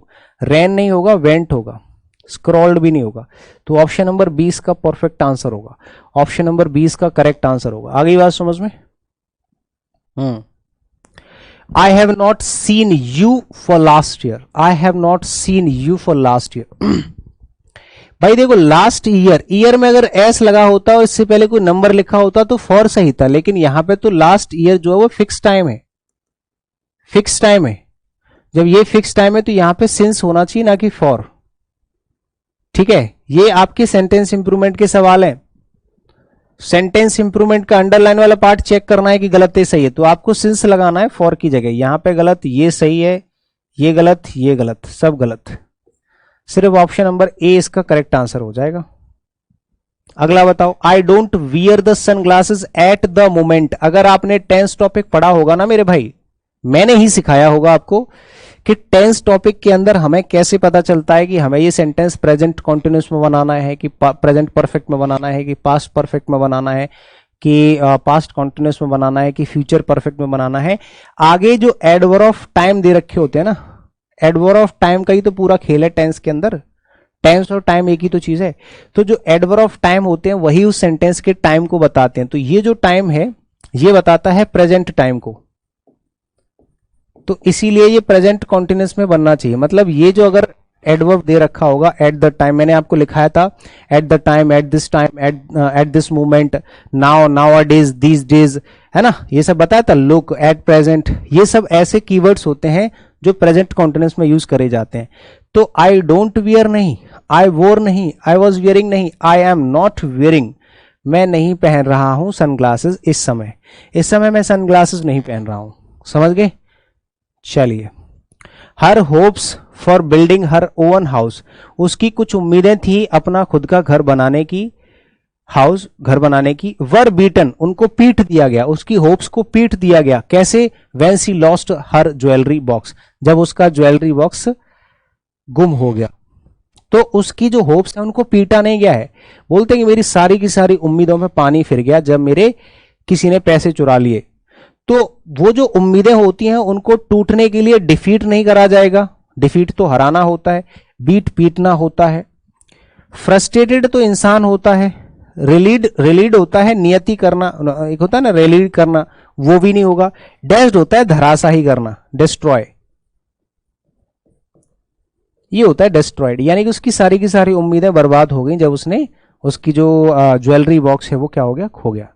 ठीक है, तो ऑप्शन नंबर डी इसका सही जवाब हो जाएगा। Iron went to office every single day, by walk नहीं होता है, जब हम पैदल जाते हैं तो उसके लिए ऑन फुट यूज करते हैं। पैदल जाने के लिए क्या यूज करते हैं मेरे भाई, पैदल जाने के लिए हम यूज करते हैं क्या, ऑन फुट। समझ में आई बात है आपको, तो every day single, bye walk, day walk, on foot हो जाएगा, तो option number third is the correct answer. जब आप कभी भी जाते हो, चाहे स्कूल, कोचिंग, ऑफिस, पैदल जाते हैं तो हम वहां पे यूज करते हैं क्या, ऑन फुट यूज करते हैं। ठीक है ना, चलिए। The match schedule was disturbed, जो मैच का शेड्यूल है वो बहुत मतलब डिस्टर्ब किया गया था उसको, किसके द्वारा, ड्यू टू डैश रेन्स, किस तरह, ये फिल इन द ब्लैंक के सवाल आ गए। ऐसी बारिश के द्वारा मैच के शेड्यूल को डिस्टर्ब किया गया, कैसी बारिश, लगातार बारिश, लगातार बारिश होती रही जिसकी वजह से मैच जो है, मैच का शेड्यूल बिगड़ता गया। इंसिसेंट एक शब्द होता है जिसका मतलब होता है लगातार। ठीक है, कंसिस्टेंट मतलब कंटिन्यूअल, हो गया कभी बंद हो गया कभी हो गया। डिटेस्टेबल होता है घिनौना, बेकार, वाहियात। वेनरेबल होता है सम्मान्य, ठीक है, सम्मानित, वेनरेबल। और सूदिंग होता है सुखदाई, जिसमें माजा आता है, आनंदित। ठीक है, तो incessant is the correct answer. Radium is a white powder that dash table salt, radium एक ऐसा व्हाइट पाउडर होता है जो कैसा लगता है, टेबल सॉल्ट जैसा लगता है। तो बताओ इसका क्या आंसर होना चाहिए भाई। यहां पे इज लगा हुआ है लिंकिंग वर्ब की फर्स्ट फॉर्म, तो यहां पे ये सेंटेंस आपका प्रेजेंट इंडेफिनिट में ही तो होना चाहिए। लुक इसलिए नहीं आ सकता क्योंकि हमारा सब्जेक्ट सिंगुलर है, तो प्लूरल वर्ब कैसे आ जाएगी। विल लुक इसलिए नहीं आएगा क्योंकि जब ये प्रेजेंट है और ये एक साइंटिफिक फैक्ट है, जब भी साइंटिफिक फैक्ट्स की बात करते हैं तो सेंटेंस प्रेजेंट इंडेफिनिट में बनना चाहिए। Habitual action, routine action, universal truth, scientific fact, general truth, proverbs, ये सब प्रेजेंट इंडेफिनिट में बनती हैं। तो ये साइंटिफिक फैक्ट है जो कि दिखता है एक टेबल सॉल्ट जैसा, तो लुक्स लाइक टेबल सॉल्ट, जो नमक जैसा लगता है देखने में। ठीक है, हाँ। The dash purpose of the coaching was to identify the talented players. The mean purpose, mine purpose, main purpose या मेन पर्पज। मेन पर्पज होगा यार, वेरी सिंपल, बच्चों वाली चीज पूछ ली ना इसने, है ना। जबकि आगे देख लो लिखा हुआ है सीजीएल 2023 सेकंड शिफ्ट, ऐसा नहीं है कि ये कोई वैसे ही सवाल है। मेन मतलब होता है मुख्य, MAIN। The perfume she uses, वह परफ्यूम जो वो यूज करती है, हैज अ स्ट्रॉन्ग डैश, तो परफ्यूम के अंदर जो स्मेल होती है वो सेंट होती है, ये होती है सुगंध। क्या होती है, ये होती है सुगंध, जो हमारे खुशबू आती है ना परफ्यूम वगैरह में से, उसको सेंट बोलते हैं, SCENT। ये सेंड, सेंट, सेंट ये नहीं, ये तो सेंट परसेंट वाला होता है, ये सेंट सेंड की सेकंड फॉर्म होती है, ये सेंड पता नहीं क्या होता है। Do not take the wind out of my dash and tell me I am going now where with my life. बताइए इसका आंसर क्या होगा। Do not take the wind out, हवा को बाहर मत जाने देना, ऑफ माई डैश, मेरी वोट या विंग या सेल्स या सेल्स, बताओ इसमें से क्या आंसर होगा, है ना। And tell me I am, बताइए, बहुत सिंपल सी चीज है। देखो यहां पे साफ साफ लिखा हुआ है कि जब भी वो, मैं अपनी लाइफ में जहां भी जा रहा हूं, है ना, हाँ, तो ये कह रहा है कि do not take the wind out of my dash, हाँ, and tell me I am going now where with my life. तो यहां पे देखो सेल्स जानते हो क्या होता है, ये होता है आपका जब आप पानी में सैर कर रहे होते हैं, जल यात्रा जिसको बोलते हैं ना, वो होता है सेल्स। तो ऑप्शन नंबर सी इसका करेक्ट आंसर है। तो हवा को मतलब ऑफ माई, मेरी पंखों में हवा मत आने देना, कि मेरी वोट में हवा मत आने देना, कि सेल बिक्री, सेल्स होता है। सेल का मतलब होता है सेलिंग करना, पानी में ऐसे करके कर रहे होते हैं हम लोग, क्या कर रहे होते हैं पानी में, सेल, जल यात्रा कर रहे होते हैं, उसको बोलते हैं। अनबायस्ड क्या होता है बताओ, ये आपके वोकैबुलरी के क्वेश्चंस यहां से स्टार्ट हो रहे हैं, ठीक है ना। 45 क्वेश्चंस आप लोगों ने कंप्लीट कर लिया। अब 46 क्वेश्चन आपका यहां से जो क्वेश्चन स्टार्ट हो रहे हैं, ठीक है, ये हैं आपके वोकैबुलरी के क्वेश्चंस, ठीक है ना। चलो बताइए, अगर कोई चीज ऐसी है, जितने भी लोग हैं यहां पे भाई बताओ फटाफट से आंसर। क्वेश्चन नंबर 46 का आंसर बताओ। दुर्गा चंद बताओ जल्दी जल्दी, कुछ ही लोग हैं दमदार।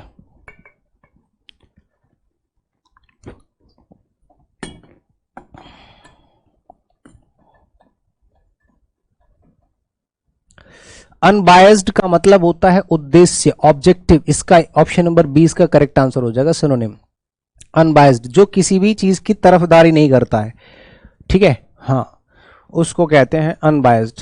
ऑर्गेनाइजेशनल होता है संगठित, कोई चीज सिस्टमैटिकली अरेंज्ड होती है उसको कहते हैं ऑर्गेनाइजेशनल, मतलब जो ऑर्गेनाइजेशन से रिलेटेड होता है, ठीक है, संगठनों से रिलेटेड होता है।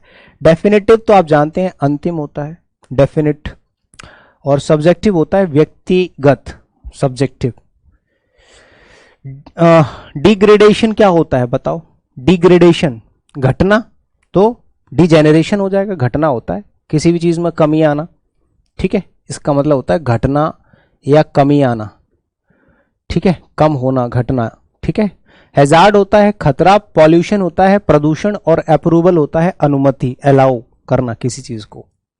सर्टेन का मतलब होता है फिक्स, निश्चित, और डाउटफुल का मतलब होता है अनिश्चित। तो ऑप्शन नंबर सी इसका आंसर हो गया। नहीं, ये तो एंटोनियम हो जाएगा, हमें सिनोनिम बताना है ना, ऑपोजिट नहीं बताना है, हमें सिनोनिम बताना है। तो डेफिनेट इसका आंसर हो जाएगा निश्चित। मैं ऑपोजिट बताने लग रहा हूं, ठीक है मेरे भाई। तो सर्टेन का मतलब होता है निश्चित, और डेफिनेट का मतलब भी निश्चित। डाउटफुल का होता है अनिश्चित, संदिग्ध, कॉशन होता है सावधानी, अप्रूवल होता है अनुमति, अभी पढ़ के आए हो। टीडियस होता है थकाऊ, उबाऊ, उदासी से भरा हुआ, बहुत ही बोरिंग कह सकते हो आप, ठीक है, टीडियस। तो टायरसम हो जाएगा इसका correct answer, option number A. थकाऊ उबाऊ कह सकते हो, थकाऊ उबाऊ कह सकते हो, जिसमें हमें उदासी महसूस होती है, हम थक जाते हैं, हम बोर होते हैं, है ना, इसको बोलते हैं बोरिंग कह सकते हो, बोरिंग भी कह सकते हो, ठीक है ना, हाँ। टायरसम होता है थकाने वाला, होलसम होता है पौष्टिक, स्वादिष्ट, ठीक है, हेल्दी, ये होता है हेल्दी। समझ में आ गई बात है। रिपीटेटिव होता है बार बार आने वाली कोई चीज जो रिपीट होती रहती है। थ्री स्कोर का मतलब होता है 60। थ्री स्कोर मतलब देखो, स्कोर का मतलब क्या होता है, स्कोर का मतलब होता है 20, और 3 स्कोर मतलब 20 इंटू 3, तो इसको बोलते हैं 60। तो ये होता है स्कोर का मतलब होता है, जैसे पेयर का मतलब नहीं होता है 2, तो पेयर मतलब 2 होता है, 100 मतलब 100 100 होता है, स्कोर मतलब होता है 20, ये हमें पता नहीं होता। बेनेवोलेंट बताओ क्या होता है, बेनेवोलेंट का सिनोनिम बताओ। ये होता है दयालु व्यक्ति, एकदम काइंड पर्सन जो होता है ना, इसको बोलते हैं, जो काइंड पर्सन होता है ना, दयालु, उसको बोलते हैं बेनेवोलेंट। जेनरस उदार हो जाएगा, ये इसका करेक्ट आंसर हो जाएगा, उदार, ऑप्शन नंबर ए। इसका मतलब होता है जेनरस मतलब उदार, ठीक है ना। सोम्बर होता है निराशाजनक, डल, डल कह सकते हो, एकदम बेकार, ठीक है, ये होता है डल। और नम्ब क्या होता है, सुन्न, नम्ब होता है सुन्न, जिसपे किसी भी चीज का कोई प्रभाव नहीं पड़ता है या कोई फर्क नहीं पड़ता है। सोबर होता है गंभीर, सीरियस, ठीक है ना। अगला क्वेश्चन बताओ, ईगर का सिनोनिम बताना। He is very eager to join the air force. तो कीन हो जाएगा ना, कीन होता है लालची, कीन होता है लालची, ये इसका आंसर हो जाएगा, ठीक है। उत्सुक कह सकते हो, ये भी होता है एक्साइटेड, उत्सुक, एक्साइटेड, लालची कह सकते हो। इर्कसम होता है चिड़चिड़ेपन वाला व्यक्ति, जो इर्कसम होता है ना, यू आर इर्कसम, तुम्हारा जो बिहेवियर है वो बहुत ज्यादा चिड़चिड़ा है ना, तुम चिड़चिड़े हो। डूबियस होता है डाउटफुल, संदिग्ध, ठीक है ना। और अनकंसर्न्ड होता है उदासीन, जिसको किसी भी चीज की कंसर्न नहीं है, किसी चीज की कोई फिक्र नहीं है, एकदम शांत बैठा हुआ है, अनकंसर्न, ठीक है। इनक्रेडिबल, क्रेडिबल जानते हो क्या होता है, क्रेडिबल होता है विश्वसनीय और इनक्रेडिबल होता है अविश्वसनीय। Unachievable, unbelievable. अनअचीवेबल तो होता है जिसको अचीव ना किया जा सके, तो अनबिलीवेबल हो जाएगा, मतलब option number third is the correct answer. Realistic होता है वास्तविक, जो असल चीज होती है, ठीक है। ये होता है विश्वसनीय, अविश्वसनीय, जिस पे भरोसा ना किया जा सके।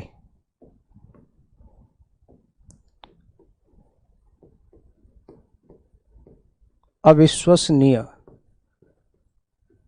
ठीक है। चलिए अगला देखो next. She was upset seeing the scattered documents. इसका आंसर बताओ। She was upset seeing the scattered. Scattered क्या मतलब होता है? बिखरा हुआ।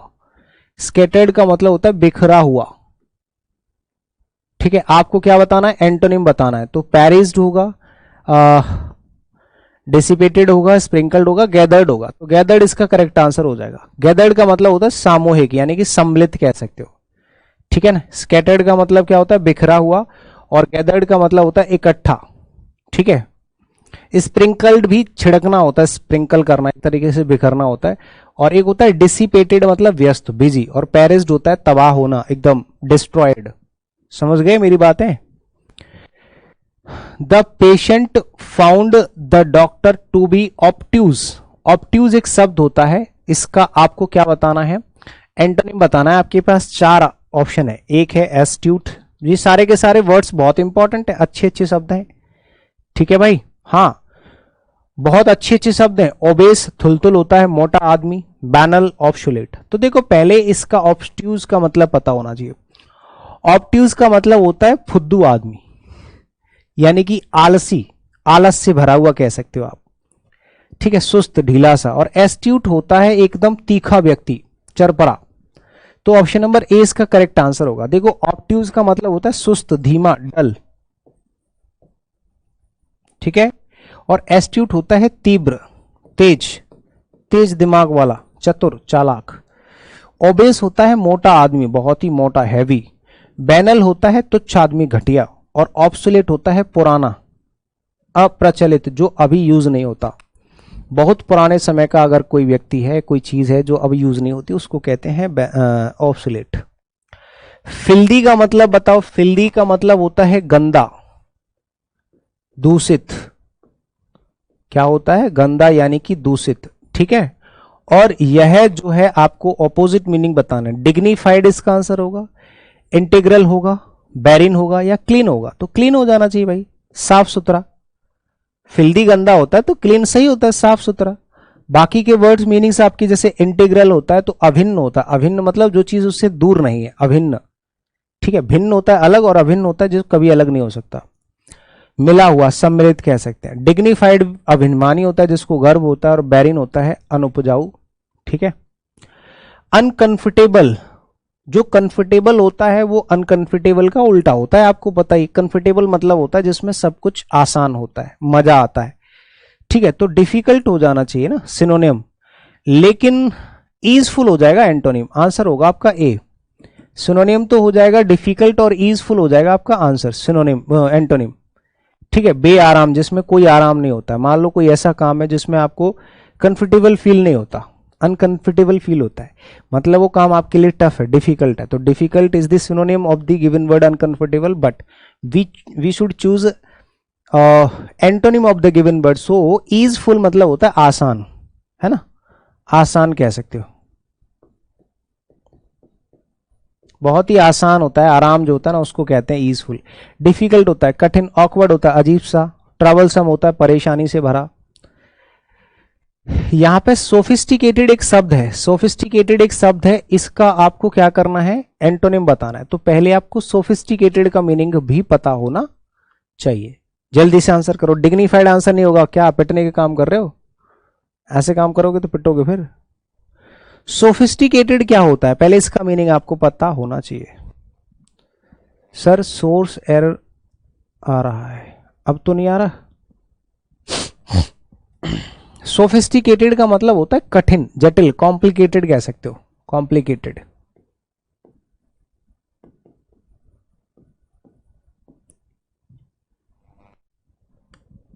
क्या होता है? कॉम्प्लिकेटेड यानी कि कोई ऐसी समस्या है, कोई ऐसी चीज है जिसमें आपको कंफ्यूजन बहुत होती है, तो उसको हम कहते हैं सोफिस्टिकेटेड। और टेक्नोलॉजी, परमिटिव, मॉडर्न टेक्निक्स, तो primitive is the correct answer, क्योंकि परमिटिव का मतलब होता है आसान, है ना। सोफिस्टिकेटेड तो होता है कॉम्प्लिकेटेड, परमिटिव होता है बहुत ही नॉर्मल सी चीज। वैसे इसका मतलब प्राचीन भी होता है और आसान भी होता है, ठीक है, क्योंकि और कोई वर्ड ऐसा है नहीं। देखो टेक्नोलॉजी जो है आंसर नहीं हो सकता, मॉडर्न तो नया होता है, आधुनिक है। तो सोफिस्टिकेटेड आप ये भी कह सकते हो जो चीज ऐसी है जो समझ में नहीं आ रही है ना। हाँ, टेक्निक्स इसका आंसर हो नहीं सकता।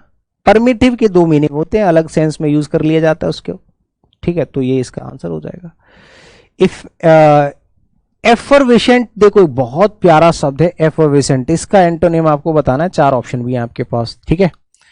एफरवेसेंट क्या होता है बताओ, एफरवेसेंट सॉरी। देखो जिसमें कोई व्यक्ति एक्साइटमेंट में है और उसका एक सोर्स भी है कि यार मैं इसकी वजह से एक्साइटेड हूं, तो इसके पीछे की जो एक एनर्जी होती है, जैसे मैंने अपने भाई को एनकरेज कर दिया, तो ये होता है एफरवेसेंट का मतलब भी यही होता है, मिलता जुलता, आप यहां से पढ़ सकते हो। एफरवेसेंट का मतलब होता है किसी को एनकरेज करना, उत्तेजित कह सकते हो, एनकरेज्ड कह सकते हो, ठीक है। और एक होता है इसमें सबड्यूड, सबड्यूड मतलब होता है हारा हुआ, मतलब किसी को आपने हरा दिया, ऐसे नहीं बोलते वसीभूत, मतलब आप हार चुके हो, आपको सबड्यू कर लिया किसी ने। देखना मेरी बात, 2 लड़के हैं, मान लो एक ये है और एक ये है, ठीक है, 2 लड़के हैं, कॉल आ रहा है, एक सेकंड रुकना।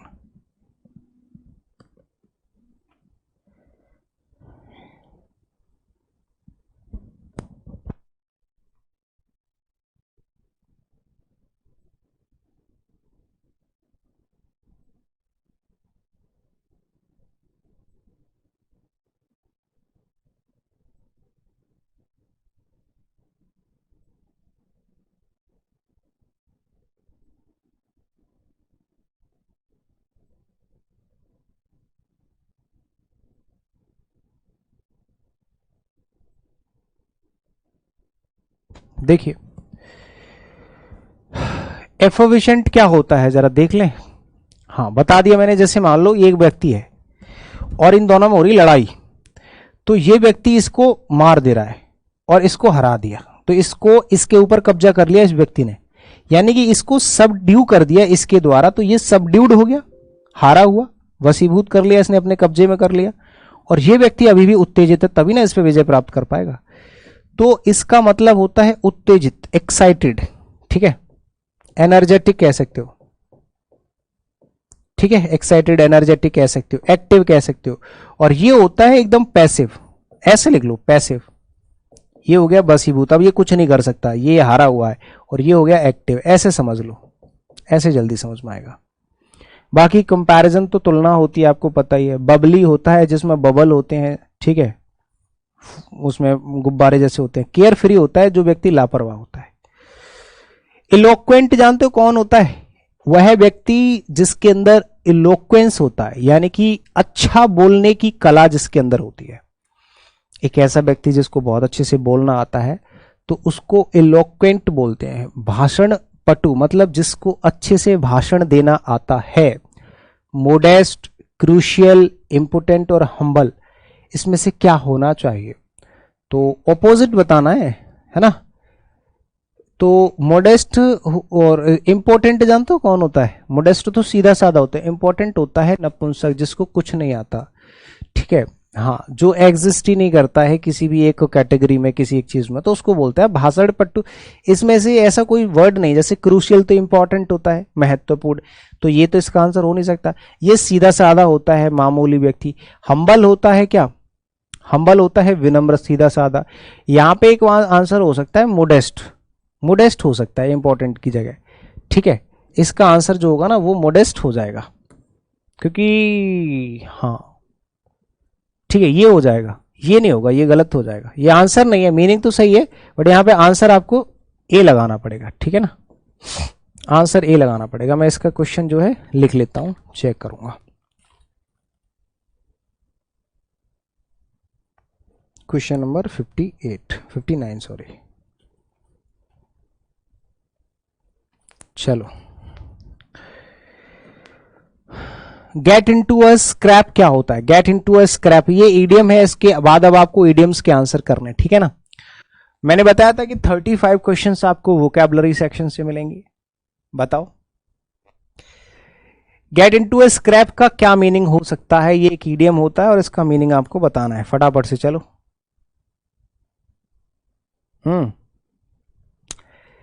जैसे मान लो आप कोई ऐसा काम कर रहे हो जिसमें एक जोखिम है और अचानक से आप उस जोखिम में फंस जाते हो, that is called get into a scrap. मतलब एक प्रॉब्लम, एक समस्या में फंस जाना। Creating a problem, solving a problem, explaining a problem, involve in a problem. एक प्रॉब्लम में इन्वॉल्व हो आप, आपकी वजह से कोई समस्या खड़ी हुई है, उसको बोलते हैं गेट इनटू अ स्क्रैप। एक होता है सेक्सोफोन। सेक्सोफोन एक वर्ड होता है, ठीक है, हालांकि ये वर्ड है, वर्ड रिप्लेसमेंट का सवाल है। तो ये क्या होता है? एक तुरई जैसी होती है, ट्रम्पेट होता है, इसको कहते हैं तुरई। अब देखो मैं बताता हूं, आपने देखा होगा ऐसे करके कुछ लोग बजाते हैं गाना, ऐसे करके इधर से एक भौंपूसा निकल के आता है, उसको बोलते हैं सेक्सोफोन। ये कोई अलग से वर्ड नहीं होता, सेक्सोफोन एक अलग से शब्द होता है। इसको तुरई बजाने वाला जो यंत्र होता है ना, उसको बोलते हैं, ठीक है, इसको बोलते हैं तुरई, ठीक है, बजाने का यंत्र। ये एक यंत्र होता है जिसको बजाते हैं, वाद्य यंत्र, ठीक है। प्रैक्टिकली मैंने बता भी दिया है ऐसे करके, जैसे मान लो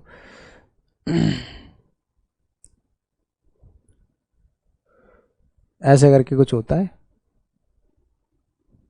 ठीक है, ठीक है, ऐसे करके एक भोंपू टाइप होता है, इसमें हाथ हत्था लगा होता है पकड़ने के लिए, ऐसे करके ऐसा कुछ होता है, ठीक है। अब ये स्माइली ऐसा करके बना लेना, क्योंकि ये एक कॉमेडी है, ठीक है। Blow something out of all proportion, इसका मतलब क्या होता है? Blow something out of proportion, इसमें बताओ इसका क्या मीनिंग होता है? ये भी एक इडियम है, हालांकि आपको ये टफ से लग रहे होंगे, लेकिन आप देख सकते हो आराम से बढ़िया तरीके से इसका क्या मीनिंग हो सकता है। देखो जरा, जैसे ये पहली बात तो यहां पे लिखा है make something difficult for someone without reason है, leave someone at a time when they need to stay, या एंड हेल्प देम, ये भी नहीं हो सकता, ठीक है। इसका मीनिंग होता है behave as if something that has happened in much worse than it really is. मतलब blow something out of all proportion, मतलब किसी भी प्रोपोर्शन, मतलब किसी भी समरूपता से अलग ले जाए। प्रोपोर्शन मतलब होता है रेशियो, ठीक है, रेशियो प्रोपोर्शन सुना होगा आपने। तो बिहेव एज इफ, इस तरह से बिहेव करना किसी भी चीज, कोई भी चीज, as if something that has happened, जो कुछ भी हुआ है, is much worse than it really is. जैसे मान लो कि यार मैंने कहा यार मेरे 100 रुपए चले गए, मैं आज जुआ खेल रहा था 100 रुपए, मैंने कहा बहुत बढ़िया हुआ, मैंने कहा पागल हो गया है तू, क्यों? अरे भाई कोई दिक्कत नहीं है, blow something out of all proportion मतलब होता है कि चल ठीक है 100 रुपए गए, अगर तू 10-20 मिनट और बैठता 10-20 हजार चले जाते। तो इसने इस तरह से बिहेव करा है कि जो कुछ भी हुआ है वो बहुत ज्यादा कुछ नहीं हुआ है, इससे भी बुरा हो सकता था। नहीं बोलते कि यार ये हो गया, एक्सीडेंट हो गया, मेरे पैर कट गए, अरे कोई बात नहीं, बच गया, कम से कम जान तो बच गई। तो ऐसे व्यक्ति को इस तरह से बिहेव करने को हम लोग बोलते हैं blow blow something out of all proportion, ठीक है। मीनिंग ही समझा सकता हूं इसमें। और कभी भी इडियम को इंग्लिश हिंदी में मत पढ़ने की कोशिश करना, ज्यादातर कुछ कुछ के हिंदी से समझ में आ जाते हैं। जैसे यहां पे लिखा है टू गो टू डॉग्स का मतलब क्या होता है? To win a race, to become worse, to stand on guard और to win support. To become worse, बहुत ही बुरा सिचुएशन आना, बुरी सिचुएशन में आ जाना।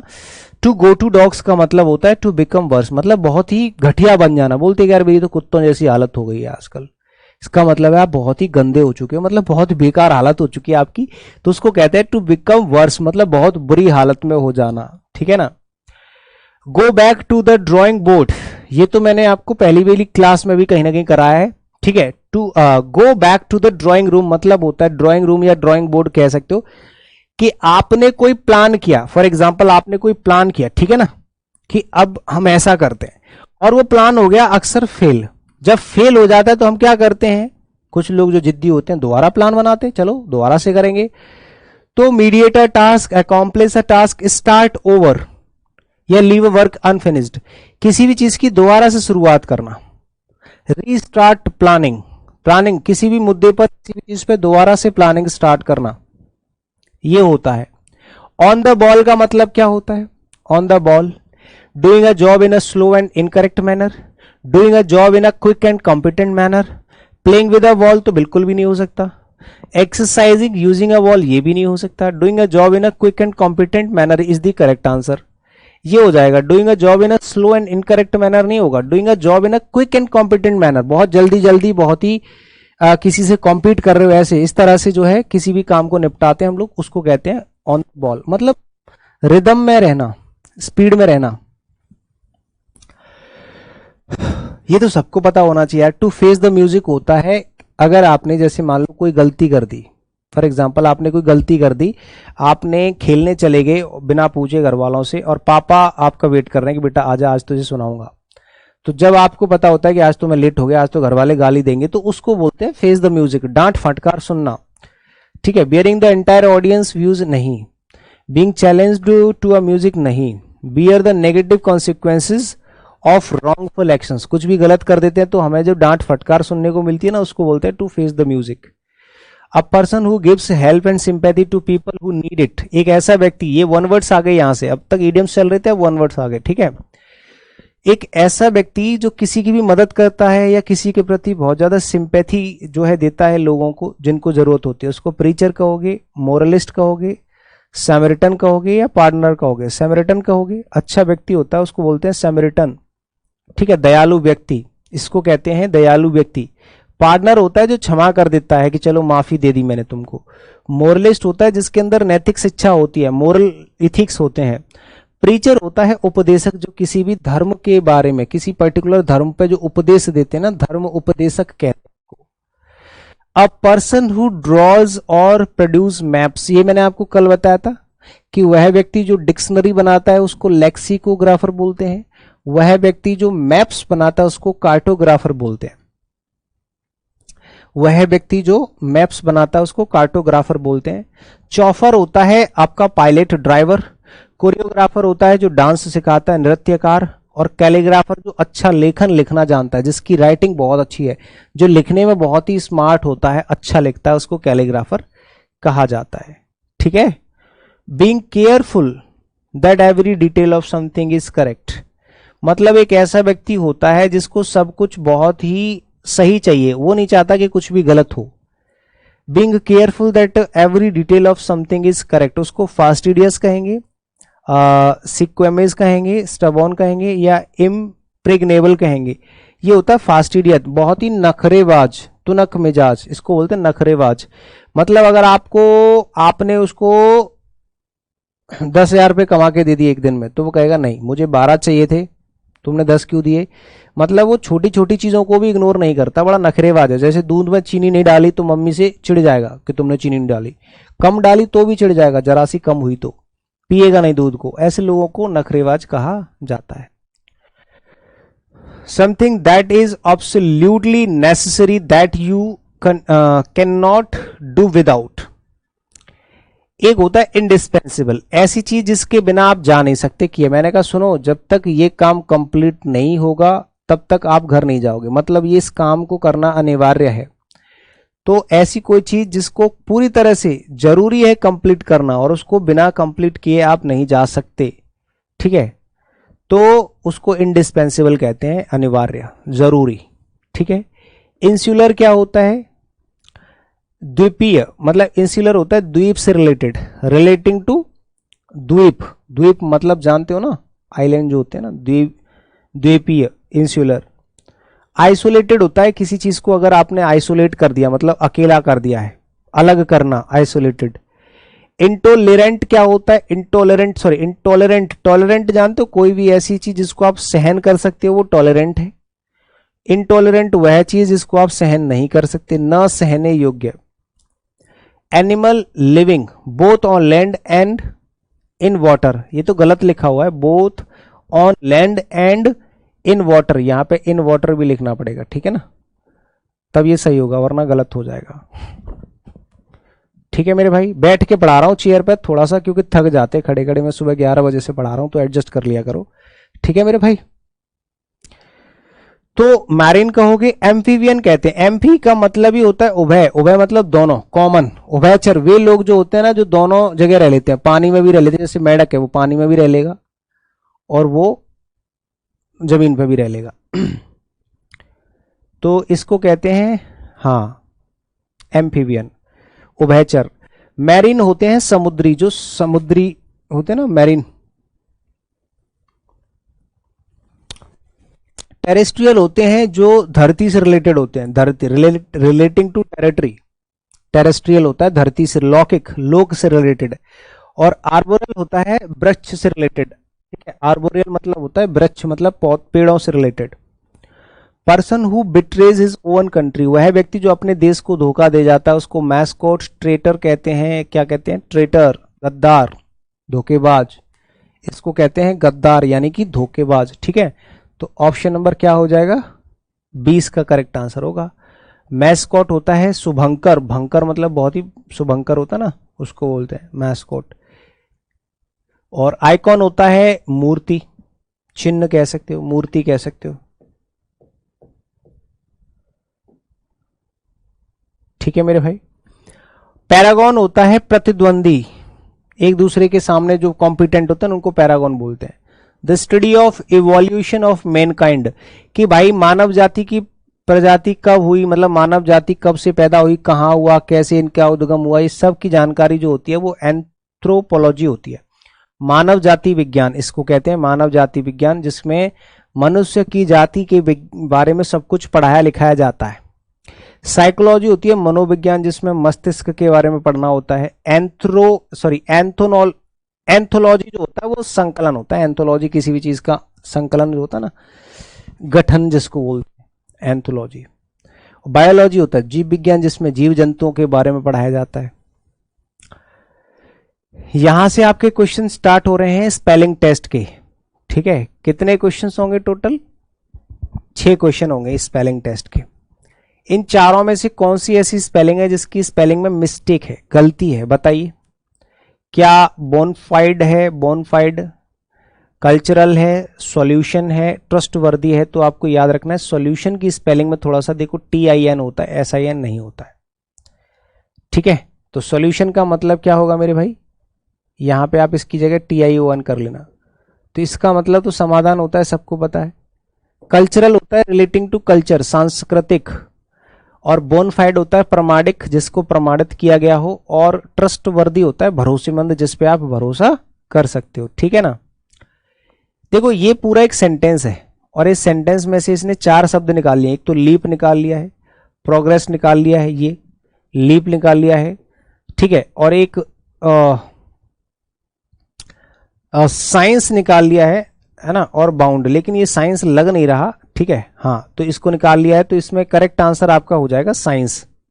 हालांकि ऑप्शन नंबर सी है तो सी होना चाहिए, SCIENCE, ठीक है। तो ऑप्शन नंबर 3 इसका करेक्ट आंसर होगा। समझ में आई बात? सेकंड नहीं होगा, 3 होगा। प्रोग्रेस जो होगा ना वो इसकी स्पेलिंग से ये प्रगति। लीप जो होता है छलांग होता है, किसी भी चीज को छलांग मारना होता है। बाउंड होता है आपका बांधना, सीमा भी होती है बाउंड, किसी चीज को लिमिटेड बना देना, ठीक है मेरे भाई। हाँ, इसके अलावा आप देखोगे जैसे यहां पे इनकरेक्टली वर्ड ढूंढना है, मिस्चीवियस, मिस्चीवियस हो गया, देखो गलत लिखा हुआ है।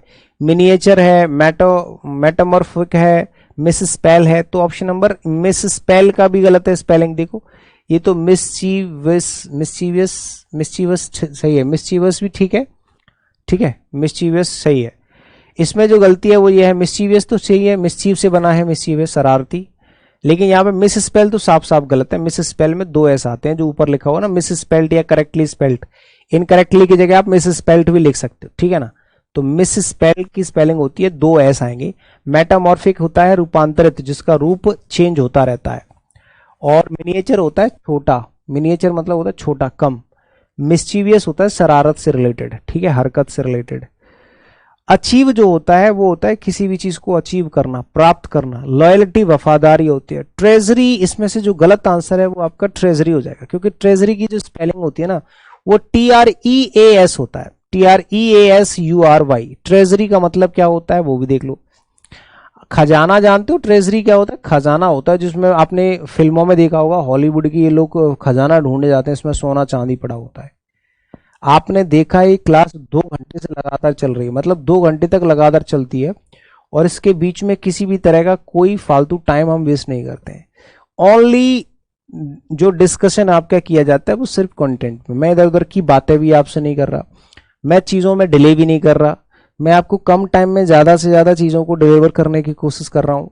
ये क्लास इंटरेस्टिंग नहीं, यूजफुल है, इसमें मज़ा नहीं, काम आएगा। ये चीज़ ऐसी है कि इसमें मज़ा भले ही ना आए, बोरियत फील हो सकती है, बट इसमें मज़ा बहुत काम की बहुत चीज़ है ये। क्योंकि अगर मैं इसको आपको एंटरटेन करा करा के पढ़ाऊंगा तो मुझे कम से कम 3 से 4 घंटे चाहिए 100 क्वेश्चंस को कराने के लिए, और वो लगातार फिर गड़बड़ हो जाएगा, आपका टाइम भी वेस्ट हो रहा है और आपको चीज़ें भी कम मिल रही हैं। और अगर आपकी चीज़ें कम हैं, खराब हैं, बिगड़ी हुई हैं, कि आपको ये चीज़ समझ में नहीं आती है, तो फिर आपको पहले चीज़ों को सीखना चाहिए। लॉयल्टी होता है निष्ठा, मतलब वफादारी। अचीव होता है चीजों को प्राप्त करना, और स्प्राउट तो अंकुरित होते हैं। स्पेलिंग एरर ढूंढनी है इन चारों सेंटेंसेस में से कौन सा ऐसा सेंटेंस है जिसमें स्पेलिंग की कोई गलती नहीं है ना, that is free from spelling error, जिसमें गलती नहीं होनी चाहिए। तो देखो अवॉइड और सर्टेन की देखो स्पेलिंग में थोड़ी सी कुछ जगह गलती करी है, कहीं पे नहीं करी है, सब में सही है। इंस्ट्रक्शंस में गलती करी है इन्होंने, इंस्ट्रक्शन में करी है ना। और वन के बाद नीड, देखो नीड भी सब कुछ ठीक है, अवॉइड भी ठीक है ना। अवॉइड में गलती करी है, देखो यहाँ पे अडाइड कर दिया है, तो अवॉइड बाय सही है, अवॉइड बाय सही है, अवॉइड सही है, ये तो ठीक है। सर्टेन और सर्टेन तो ठीक है। इंस्ट्रक्शन गलत हो गया, certain instructions in heavy society, certain instructions गलत हो गया ये वाला, ठीक है, ये वाला गलत हो गया। इन एवरी सोसाइटी, ठीक है, इंस्ट्रक्शंस इन एवरी की स्पेलिंग गलत हो रही है, एक जगह नहीं हो रही, सब जगह सही है। सोसाइटी की स्पेलिंग गलत है, इसमें सोसाइटी की स्पेलिंग गलत है, देखो, ठीक है भाई, इसमें सोसाइटी की स्पेलिंग गलत है। तो एक ही ऑप्शन है जिसमें सारी स्पेलिंग सही है, इसमें सोसाइटी की स्पेलिंग गलत है, इसमें इंस्ट्रक्शंस की गलत है, क्योंकि ES नहीं लगाते हैं, डायरेक्ट N में S लगा दो, इसमें S लगा हुआ है, इसमें सोसाइटी की भी स्पेलिंग सही है, इसमें अवॉइड की भी सारी सही है, ऑप्शन नंबर A में, ठीक है ना। तो A ऑप्शन इसका करेक्ट आंसर हो गया। बताइए भाई, किसी को कोई दिक्कत यहां तक? Everything is okay. 2 क्वेश्चन और हैं स्पेलिंग टेस्ट के। सिग्निफिकेंस, एक है आपका कंस्ट्रक्टिव, एक है ल्यूक्रिएटिव, और एक है कंसिडरेशन। तो ऑब्वियसली क्या हो जाएगा, ल्यूक्रिएटिव नहीं होता, ल्यूक्रिएटिव होता है। ल्यूक्रिएटिव नहीं, ल्यूक्रिएटिव होता है। ल्यूक्रिएटिव जो कि नीचे लिखा हुआ है ना, वो आपका सही आंसर हो जाएगा। ल्यूक्रिएटिव का मतलब होता है लाभप्रद। क्या होता है? मतलब लाभप्रद, जैसी कोई चीज जो प्रोडक्टिव होती है, जिससे आपका फायदा होता है। प्रोडक्टिव यानी कि हेल्पफुल, जिससे आपका फायदा होता है, उसको कहते हैं ल्यूक्रेटिव, ठीक है ना। सिग्निफिकेंस होता है महत्वपूर्ण, सिग्निफिकेंट, और महत्व होता है सिग्निफिकेंस। कंसीडरेशन होता है विचार करना, किसी भी चीज पे विचार, सोच विचार। कंस्ट्रक्टिव होता है रचनात्मक, जिसको कंस्ट्रक्ट किया जाता है। आर्बिट्री, फेवरेट, एग्रीमेंट, इसमें से बताओ क्या आंसर हो सकता है? बताइए। देखो एग्रीमेंट की स्पेलिंग में 2 G नहीं आते हैं मेरे भाई, एक ही G आता है एग्रीमेंट में, ठीक है। हाँ सिंपल है। फेवरेट भी सही है, कोई दिक्कत नहीं है। आर्बिट्री भी सही है, मनमाना होता है। और कन्विक्शन भी सही है, दृढ़ विश्वास जो होता है ना, कन्विक्शन। तो मेरे प्यारे साथियों, मेरे प्यारे भाई बंधुओं, मेरे प्यारे चुलबुलों, आपके 80 क्वेश्चंस कंप्लीट हो चुके हैं, जिसके अंदर नरेशन हो गया, वॉइस हो गया, error detection, improvement, fill in the blank, idioms, one words, synonyms, antonyms और स्पेलिंग टेस्ट, ये सारे हो गए। अब 20 क्वेश्चंस आपको कॉम्प्रिहेंशन के मिलेंगे, इसमें ग्रामर और वोकैब कंप्लीट हो गई। अब कॉम्प्रिहेंशन के क्वेश्चंस यहाँ पे मिलेंगे। तो अगला जो सवाल होगा वो आपका क्लोज टेस्ट का है। आप जल्दी जल्दी से इसके आंसर करेंगे, क्योंकि क्लोज टेस्ट बहुत ही आसान लेवल के इसमें दे रखे हैं, ठीक है ना। हाँ, बहुत ही आसान लेवल के सवाल है। तो बताइए इसका आंसर क्या हो सकता है, सोच के देखो, यहां से पढ़ना शुरू करेंगे। All drivers are affected by road rage, सभी ड्राइवर्स को जो रोड रेज है उससे प्रभावित किया गया। वेदर दे आर डायरेक्टली और इनडायरेक्टली, या तो वो डायरेक्टली या इनडायरेक्टली क्या है, डैश है। इंडिविजुअल कोपिंग क्वालिटीज, ठीक है, डैश। अब यहां पे जो है क्या करना है, इसमें कौन सा इसमें ऑप्शन लगाओगे, इन्वॉल्व या इवॉल्विंग या इवॉल्व्स या इवॉल्व, भाई इन्वॉल्व होगा। अगर वो डायरेक्टली और इनडायरेक्टली इन्वॉल्व है किसी भी तरह से, उन सभी को रेक किया गया, सभी जो भी डायरेक्टली या इनडायरेक्टली जो भी इसमें इन्वॉल्व है सबको, तो इन्वॉल्व होगा, इवॉल्व नहीं होगा, ठीक है ना। सेकंड वाले ऑप्शन में क्या भरना है, इंडिविजुअल कोपिंग क्वालिटीज, जो हर किसी व्यक्ति की कोपिंग क्वालिटीज है, मतलब डील करने की जो क्वालिटीज है, कोप करने का मतलब हैंडल करना, संभालने वाली क्वालिटीज है। Qualities dash the behaviour of stressful driver, जो भी इंडिविजुअल कोपिंग क्वालिटीज होती हैं वो क्या करती हैं, अप्लाई करती हैं the behaviour of stressful drivers को, या इन्फ्लुएंस करती हैं, या मल्टीप्लाई करती हैं, इंक्रीज करती, इन्फ्लुएंस करती हैं, ताकत बढ़ाना। इंडिविजुअल कोपिंग क्वालिटीज होती है इन्फ्लुएंस, किसी की ताकत को बढ़ाना, चीजों को बढ़ाना, इन्फ्लुएंस करना होता है। तो individual coping qualities influence the behaviour of stressful drivers, उनकी ताकत को बढ़ाती हैं। इंस्टीड ऑफ बीइंग एनरेज्ड, बजाय गुस्सा दिलाने के, मतलब उनके अंदर गुस्सा ना आने की बजाय उनकी इन्फ्लुएंस करती है उनकी चीजों को, उनके बिहेवियर को, ठीक है। स्ट्रेसफुल जो बिहेवियर उसको और ज्यादा ताकत बढ़ाती है, मतलब उनको कोपिंग क्वालिटीज होती है ना, डील करने की क्वालिटीज होती है, समझ रहे हो, पॉजिटिव वर्ड है। तो ओवर सर्कमस्टेंसेस, कई बार हमें सर्कमस्टेंसेस ऐसे होते हैं जहां हमें गुस्सा आता है, लेकिन वो इस चीज से लड़ने की उनके अंदर क्षमता को बढ़ाते हैं।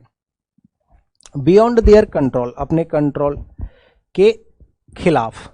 Drivers dash learn to be patient, can learn to be patient, to learn और टू, ये देखो इसमें हेल्पिंग वर्ब आना कंपलसरी है, क्योंकि लर्न जो है मेन वर्ब है, तो टू और ऑट तो आएगा नहीं, मस्ट होगा। हर किसी ड्राइवर को क्या करना चाहिए, सीखना चाहिए टू बी पेशेंट, धैर्यशील होना, कि धैर्यशील कैसे बना जाए, पेशेंस बढ़ाना कैसे सीखा जाए, ये पेशेंस आपको बढ़ाना है अपना, तो हमें हमेशा पेशेंट होना सीखना चाहिए हर ड्राइवर को। On the road we must be dash to control our own emotions, जो रोड होते हैं वहां पे हमें क्या करना चाहिए, अपने जो इमोशंस हैं उनको कंट्रोल करना चाहिए, ठीक है। अगर आप अपने, जैसे मान लो रोड पे चल रहे हो, ड्राइविंग कर रहे हो, और आप उसी टाइम पे आपका दिमाग कहीं और चल रहा है, स्ट्रेस में हो, आप अपने इमोशंस से बाहर नहीं आ पा रहे, तो एक्सीडेंट हो जाते हैं। तो हम लोगों को क्या करना चाहिए, हर किसी ड्राइवर को, जो भी गाड़ी ड्राइव करता है, उसको अपने इमोशंस को कंट्रोल करने की एबिलिटी होनी चाहिए। On the road we must be able to control our own emotions. Road raged समझते हो क्या होता है, जो भी एक्सीडेंट वगैरह जो भी घटनाएं होती हैं। Drivers are also more likely to dash more traffic offences, इनकी वजह से लोग बहुत सारे ऑफेंस भी करते हैं। ऑफेंस मतलब इनके जो है अपराध भी कर देते हैं, क्योंकि दिमाग में चल रहा होता है कुछ भी, और हम ना तो रेड लाइट देखते हैं या हम किसी में ठोक देते हैं, ठीक है, हैं?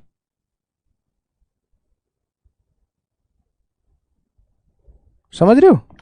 तो इनकी वजह से एक और प्रॉब्लम हो जाती है, क्या हो जाती है, अब देखो यहाँ पे क्या लिखा हुआ है, road rage drivers are also more likely to dash more traffic offences. तो यहां पर रिफ्लेक्ट होगा, ड्रैग होगा, प्रोसीड होगा या डैश, तो इनकर हो जाएगा।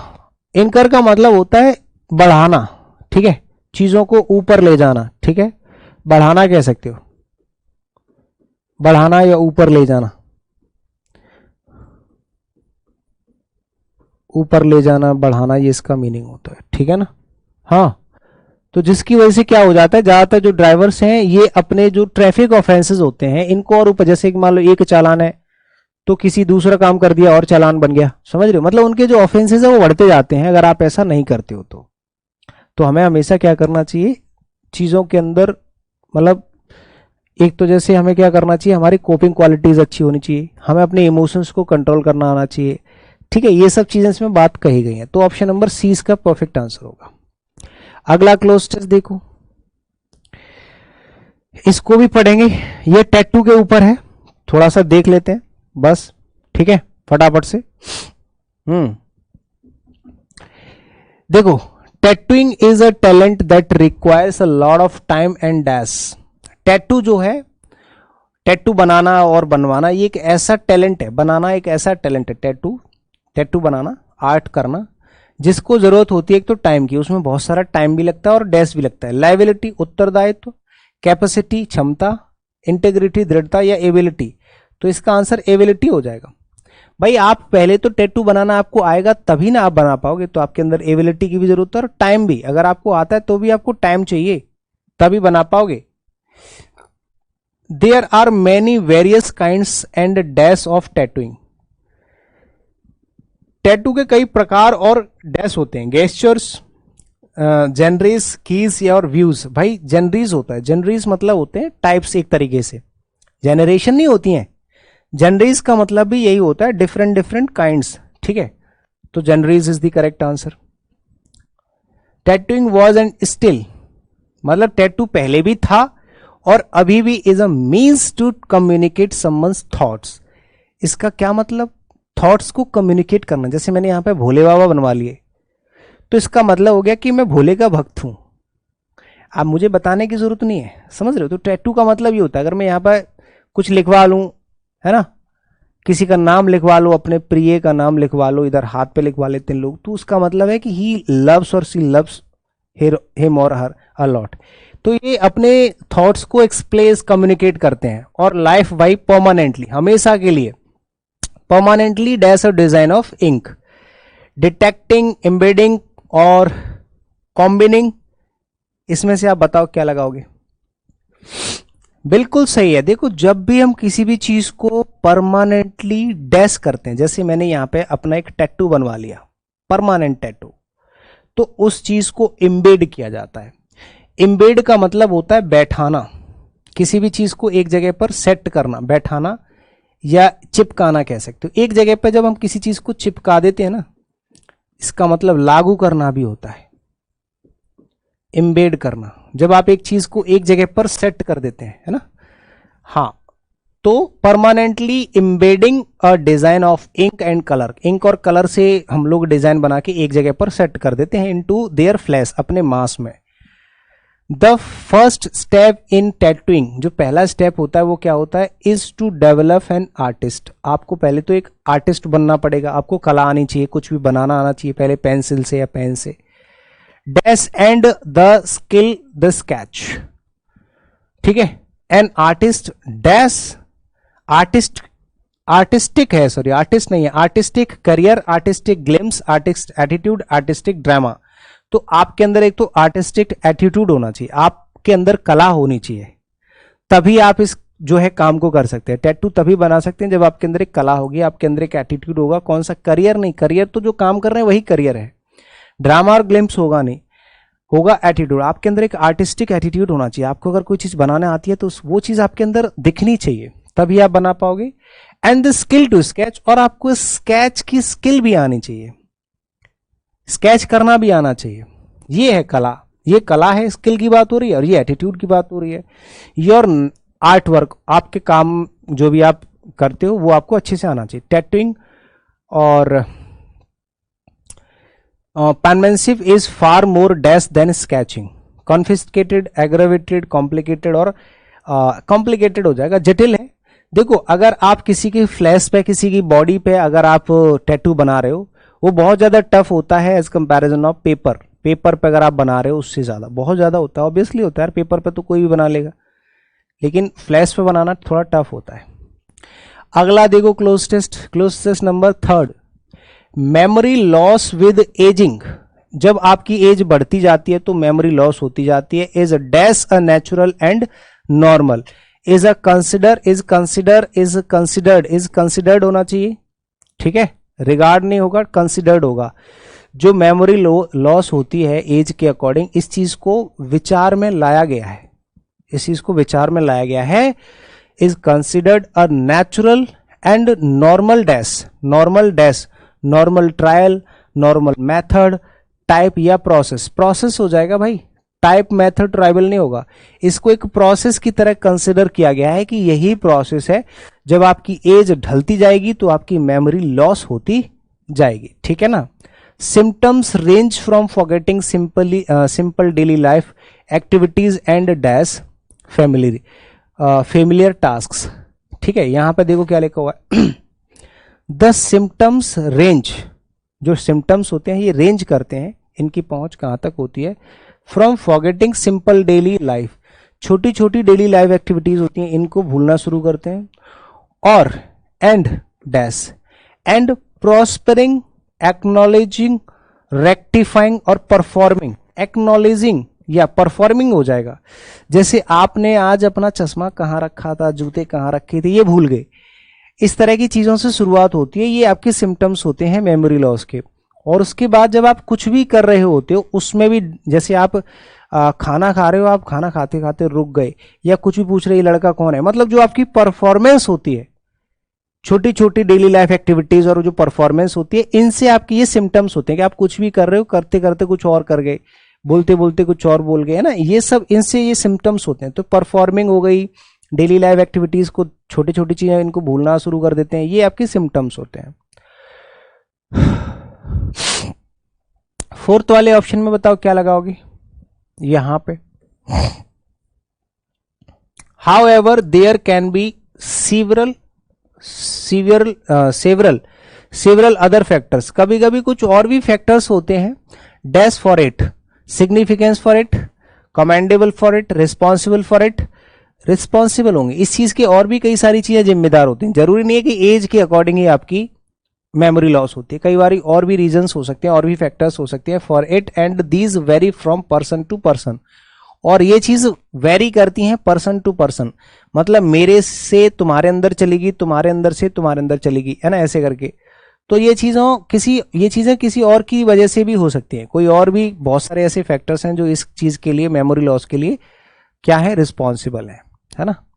लास्ट वाले में क्या भरोगे, memory loss can be partial, completely, partially और कंप्लीट। आगे लिखा हुआ है कैन बी पार्शियल और टोटली डिपेंडिंग अपॉन, या तो टोटल तो पार्शियल हो जाएगा, मतलब यहां पे जब टोटल एडजेक्टिव है तो फिर वहां पे भी पार्शियल एडजेक्टिव होना चाहिए, पार्शियल ये नहीं होगा क्योंकि आगे डिपेंडिंग लिखा हुआ है, तो यहां एडजेक्टिव लिखा है टोटल, तो इसी के जैसा वर्ड यहां पे होना चाहिए, पार्शियल हो जाएगा। या तो आधी मेमोरी लॉस होती है या फिर पूरी ही चली जाती है, पूरी आगे लिखा है तो यहां पार्शियल होना चाहिए, ठीक है ना। अगला क्लोज टेस्ट है, लास्ट क्लोज टेस्ट चल रहा है, ठीक है। आगे देखो फटाफट से,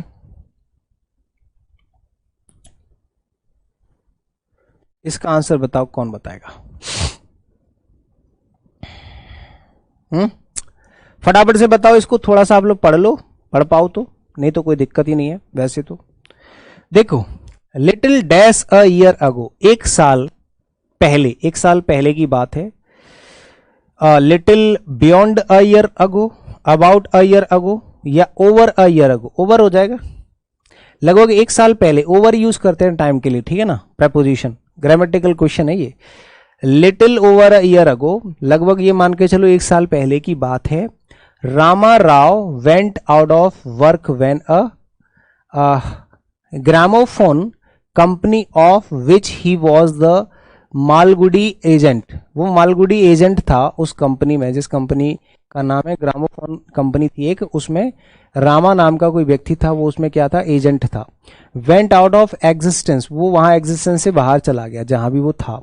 he had put into that agency the little money he had, उसके पास जो भी पैसा था उसने वो एजेंसी में लगा दिया। डैश एज सिक्योरिटी, है ना, exchanged as security, converted, gambled या फिर इनहेरिटेड, इनहेरिटेड हो जाएगा, उसने उसको उसमें लगा दिया, ठीक है, एज अ सिक्योरिटी दे दी कि चलो ये मैंने आपको पैसा दे दिया, ठीक है। हाँ, फॉर 5 years इज बिजनेस, 5 साल के बाद उसकी बिजनेस ने ब्रॉट हिम डैश मनी, उसके 5 साल के बाद उसका जो पैसा है काफी सारा निकल के आया, तो इनफ हो जाएगा, इनफ मनी, मतलब उसने एज अ सिक्योरिटी आपने जमा कर दिया कि मेरे पैसे को आप अपना इन्वेस्ट कर लो, ठीक है, मैं यहीं पे काम करूंगा, इन पैसों को आप इन्वेस्ट कर दो।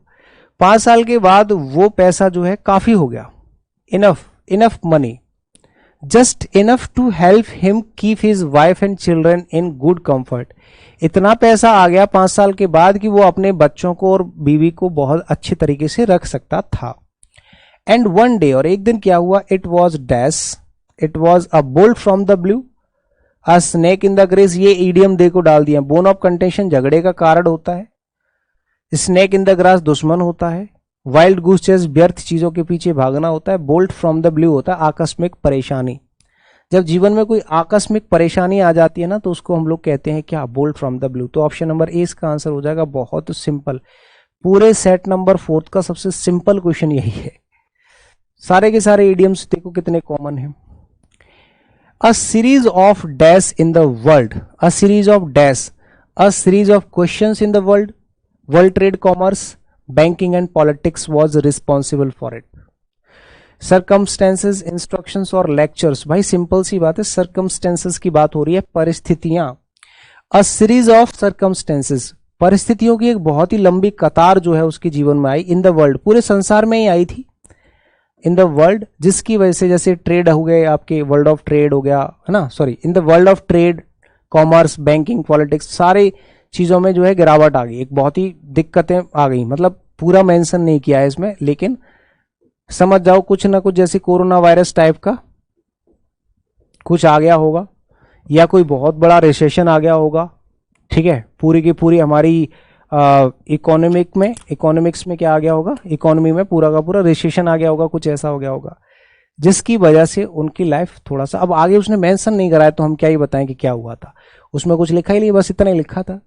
ये हो गए आपके 100 क्वेश्चंस कंप्लीट भाई. तो ये हो गया आपका सेशन कंप्लीट. आई होप कि आपको ये क्लास कंप्लीटली समझ में आई होगी और ये आपके लिए बेनिफिशियल रहेगी. अगर आपको या आपके किसी भी स्टूडेंट, आपके किसी भी दोस्त, भाई बंधु, किसी को भी तैयारी के लिए लाइव फाउंडेशन बैच चाहिए, कंप्लीट फाउंडेशन बैच, तो आप 17 बैच ज्वाइन कर सकते हैं. लाइव बैच है पूरी तरह से, और ओपन स्टडी ऐप पे आपको ये बैच मिल जाएगा कम से कम फीस में. और अपडेटेड रिकॉर्डेड बैच आपके ओपन स्टडी एप्लीकेशन पे आ चुका है, आप ये भी ज्वाइन कर सकते हैं, 250 प्लस वीडियो लेक्चर्स वाला. और ये हमारे कॉन्टैक्ट नंबर से आप कोई सा भी बैच ज्वाइन करना चाहते हैं ओपन स्टडी ऐप पे आपको मिल जाएगा. ठीक है, ओपन स्टडी ऐप है हमारा, openstudyApp.com वेबसाइट है, और ओपन स्टडी गुरुकुल हमारा टेलीग्राम चैनल है, जहां पे आपको PDF ETC मिल जाते हैं. ठीक है, उम्मीद करते हैं कि ये सेशन आपको बहुत अच्छे से समझ में आया होगा. इसी तरह हमारे साथ जुड़े रहिए open study Gurukul YouTube channel पर. जय हिंद, बाय बाय, टेक केयर.